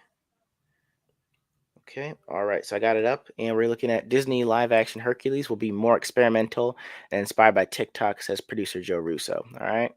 So, in this week's cover story for Variety, filmmakers Joe and Anthony Russo are clear that their dedication to their own independent studio, Agbo, means the directors of Avengers Endgame don't expect to make another movie with Marvel Studios anytime soon. We won't be ready to do anything with Marvel until the end of the decade, Joe Russo says. The Russos have, however, already returned to Marvel's parent company, Disney. Through Agbo, they're producing a live action adaptation of Disney's 1997 animated feature Hercules with Guy Ritchie, who helmed the 2019 live action remake of Aladdin, set to direct. We have an amazing relationship with them that we've built over a decade, says Joe Russo. I think we have a point of view on how they can stretch the limits of their IP moving forward rather than playing IP management, right? Whereas many of Disney's recent live action remakes have been faulted for sticking too closely to the source material, Russo says Hercules will be a little bit more experimental in tone, a little bit more experimental in execution. I think they're excited to see what we can all bring to it in a way that isn't just a reinterpretation of the animated film, Russo adds. Ritchie is currently working on his own pass of the screenplay from David Callahan, who did Shang-Chi and the Legend of the Ten Rings. Guy is perfect for it because he has a penchant for experimentation, Russo says. The original Hercules, directed by the Little Mermaid filmmakers John Musker and Ron Clements, reimagines the legend of the Greek demigod as a story of a rising celebrity who becomes famous due to his acts of heroism. As was the case for all of Disney's animated films in the 90s, it's also a musical, largely sung by a quintet of black women serving as a Greek chorus. They were amazing too. I love their songs. Russo says the live action Hercules will also be a musical and share the original's unconventional approach. There are questions about how you translate it as a musical, Russo says. Audiences today have been trained by TikTok, right? What is their expectation of what that musical looks like and feels like? That can be a lot of fun and help us push the boundaries a little bit on how you execute a modern musical. Let me try to see if I can do this. All right, I think it's pretty much it. They're trying to go into what Agbo itself is doing, but you guys pretty much get the drift on that one. Just leave screen. So, you read that. What are your thoughts, sir? I don't know, bro. I'm confused I, because uh, the I TikTok thing, like making it like a musical, that's what they've been. this so I don't mean to cut you off, but I read this a second time, and I think what I know they were trying to do is just very, very, very poor word choice and a poor director for this kind of movie. If you've ever seen any of Guy Ritchie's movies, um, Lock, Stock, Two Smoking Barrels, Snatch, um, there was there was Matthew McConaughey's guy that was the guy that was being a Texan in Britain about the weed trade, Snatch, King Arthur. His movies are technically all the same. Even Kiss Kiss Bang Bang. He tells these movies where they're telling you how they're going to do it, what their plan is, like a heist film, but they're actually doing the thing while they're talking about it. So his movies are very fast paced, highbrow, intelligent, and they tell a movie from half of one perspective, then it flips onto the other. Now, if you're telling me you want to do a grounded Hercules with a lot of dialogue, then that makes sense. But if you're telling me it's a musical, then the director doesn't make sense because I was Mhm. wondering why Aladdin was so weird, and I didn't know Guy Ritchie directed it. That's part of why it was weird. There were these weird start and stop pauses, and that's not good for any kind of movie that you're trying to move it along. So if it's me, if you're telling me this is a musical, I don't like Hamilton, but I really loved In the Heights. So I'm getting Lin Manuel Lin Manuel Miranda to do this as a musical because his musicals are upbeat, they're cool, and they're with it. TikTok was the wrong word to use. You could have said we're being more inspired by musicals like Hamilton, like In the Heights. That's what you want. That's the direction you want to go. It's cool. It's upbeat. You could have had the Black Quintet sing the "Won't Say I'm in Love" song, the "Sha La La La" song. you could have done all of that from that perspective, losing Lin Manuel Miranda, not Guy Ritchie. Guy Ritchie doesn't do musical; he does highbrow, fast paced, um, and really kinetic movies. So I think what they're trying to say also is the fact that in Hercules was kind of funny. He had merchandise. Like obviously they weren't wearing t-shirts, but they were selling Hercules merch, like Yeah. t-shirts, sandals, buttons, soda cups. So they're trying to say what's our version of that now. And for me it's like, someone trying to send out a tweet on a rocking stone. You know what I mean? And try to like, hey, send this to a pigeon, send it to a raven. That's my tweet. Yeah. That would be fun. That's funny and kind of a bid to what's their version of Twitter for the Greek age. I think that's what they're trying to do. It's just poor word choice, poor director, and yeah, these aren't the producers or the directors to really do that.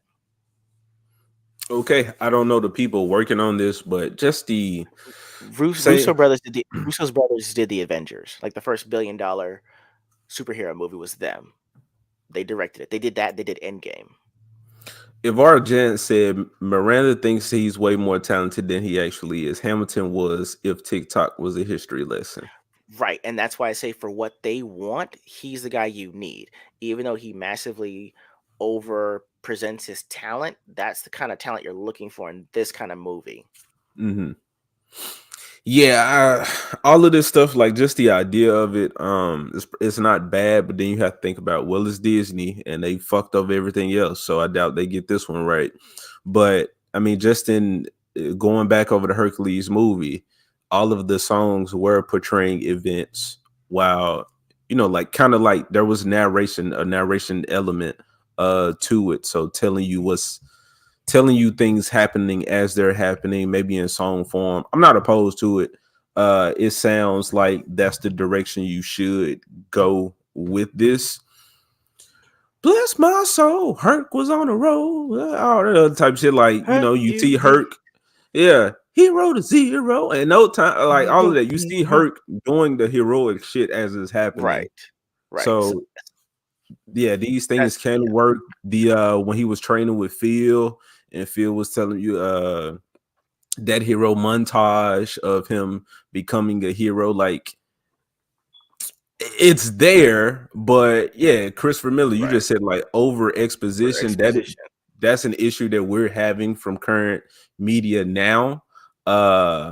So I just don't feel like it'll be executed properly. But like you said, yeah, terrible word choice. um Yeah, the gospel theme used for Hercules is great. Like, agreed. So this stuff has happened, but shit, will Pegasus even be in the movie? That's I gonna don't be know. funny. I want to see Pegasus might be in it, but I don't think he will be like a fantastical creature. He won't have much of a personality either. Yeah, that's what I mean. Like, he won't be like Herc's Yeah. brother that he grew up with, and they do the little handshake and they hit their heads Oh, type thing. I don't think I'm none of that shit's gonna be there. exactly. I'll tell you this. I make fun of people that wear dashikis to Black Panther movies, but if you tell me the muses are going to be in Hercules, I'm showing up in a choir robe. That's all I'm Okay, saying. not the I'm pulling not up the like, toga. huh? No. Okay, If they have a toga inspired choir gown, I'll wear one of those yeah. Shit, because I'll be my jam. Pain and Panic, like they were, the They had little personality. henchmen. They were. Yeah. Now look, this is kind of separate, but it's not at the same time. Jordan Peele came out with, he made Nope and Us and all that type of shit. So he has a movie called, I think it's Wild and Wendell and Wild on Netflix. Hmm. The movie's fucking garbage, but Wendell and Wild, they are exactly what seems like he kind of tried to make them Pain and Panic, Pain and Panic. and it just didn't work because it was him and Keegan Michael Key, which I don't like Key and Mm. Peele. Like, yeah, they comedy just ain't for me. But those are just elements. It's like, okay, you're saying with the Hercules stuff, you're gonna have the singing with the things happening. Hopefully, there's actual heroic shit going on. But I don't even think that they'll, like I said, Pegasus, Pain and Panic probably won't be in it. Hell, is Danny DeVito coming back Oh, as Phil? he needs to, Um, please. Phoenix says James Woods knocked it out of the park as Hades. Right? Are we They're gonna not. get some? No. Oh no, we're not getting James Wood. Nah. As Are they conservative as he gonna is, there's no way they're getting James Woods back. Are they gonna pull a Scar and that iconic character, but then you get another big name, but it's still somebody who's not really trying to become that character. They're just being themselves, just saying shit. I just Yeah, I'm pretty sure it's gonna be dead on arrival. Honestly, if I were them, I go. I'm on Reddit quite a bit, and there's always one person that everyone hates, and it is James Corden. If you told me James Corden could lose weight and be Hades, a character that a person people don't like in real life, be the person that people don't like in the movie, I say kudos to you for pulling that off and knowing people don't like you. Yeah. Hell, the Lord said, check out the Troll trailer on Netflix. Hell, I saw that trailer. That shit looked bland, bro. It looked Check it out. generic. I'll It check it it out looked shortly. like some big creature. Oh, what is it? Oh, nature's attacking. I don't know. Do you think that Herc will be Greek? I'm sure he'll be Greek. I heard about He'll that. be That like right. a he'll be like a rock. Like, not a he'll be some mix of some people, some beautiful looking man character. I'm sure that's what he'll be. Or Bobcat was good in that too. Bobcat, what the hell is that? You talking about Dempsey? Bobcat. Yo, man, I actually got to go ahead and break y'all All guys. right, man. I'm sorry. I got to bounce early. We got to go do this hunt, man. I'll All right, talk to y'all bro. there. All right. Let's we out of here, bro. All Okay. right, go Sorry, get guys. out. I didn't mean to pull y'all up. Sorry about that. Nature waits for nobody. Go kill some, bro. Bring me them antlers. Bring me that carcass. You got it. All right, so that's the end of the show, y'all. We ended with that. You here for the outro? Bobcat was the Yeah, voice I'm of here for one of the the info. imps who worked for Hades. Okay. Oh, you talking about Pain and Panic? One of them. That's all. We're gonna play this outro and then we up out of here, people. See you guys It was fun. Catch y'all next Saturday, 10:30, 10:45, same time. next time. We in there.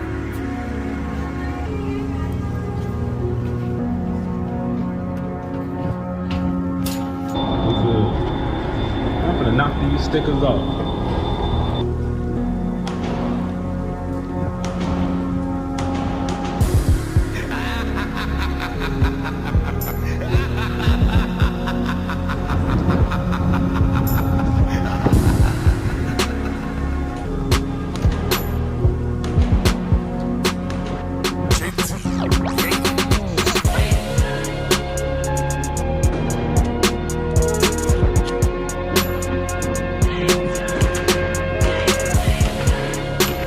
We got straight Jonathan Kent. Told Ego to get him right now. Watch the flies last.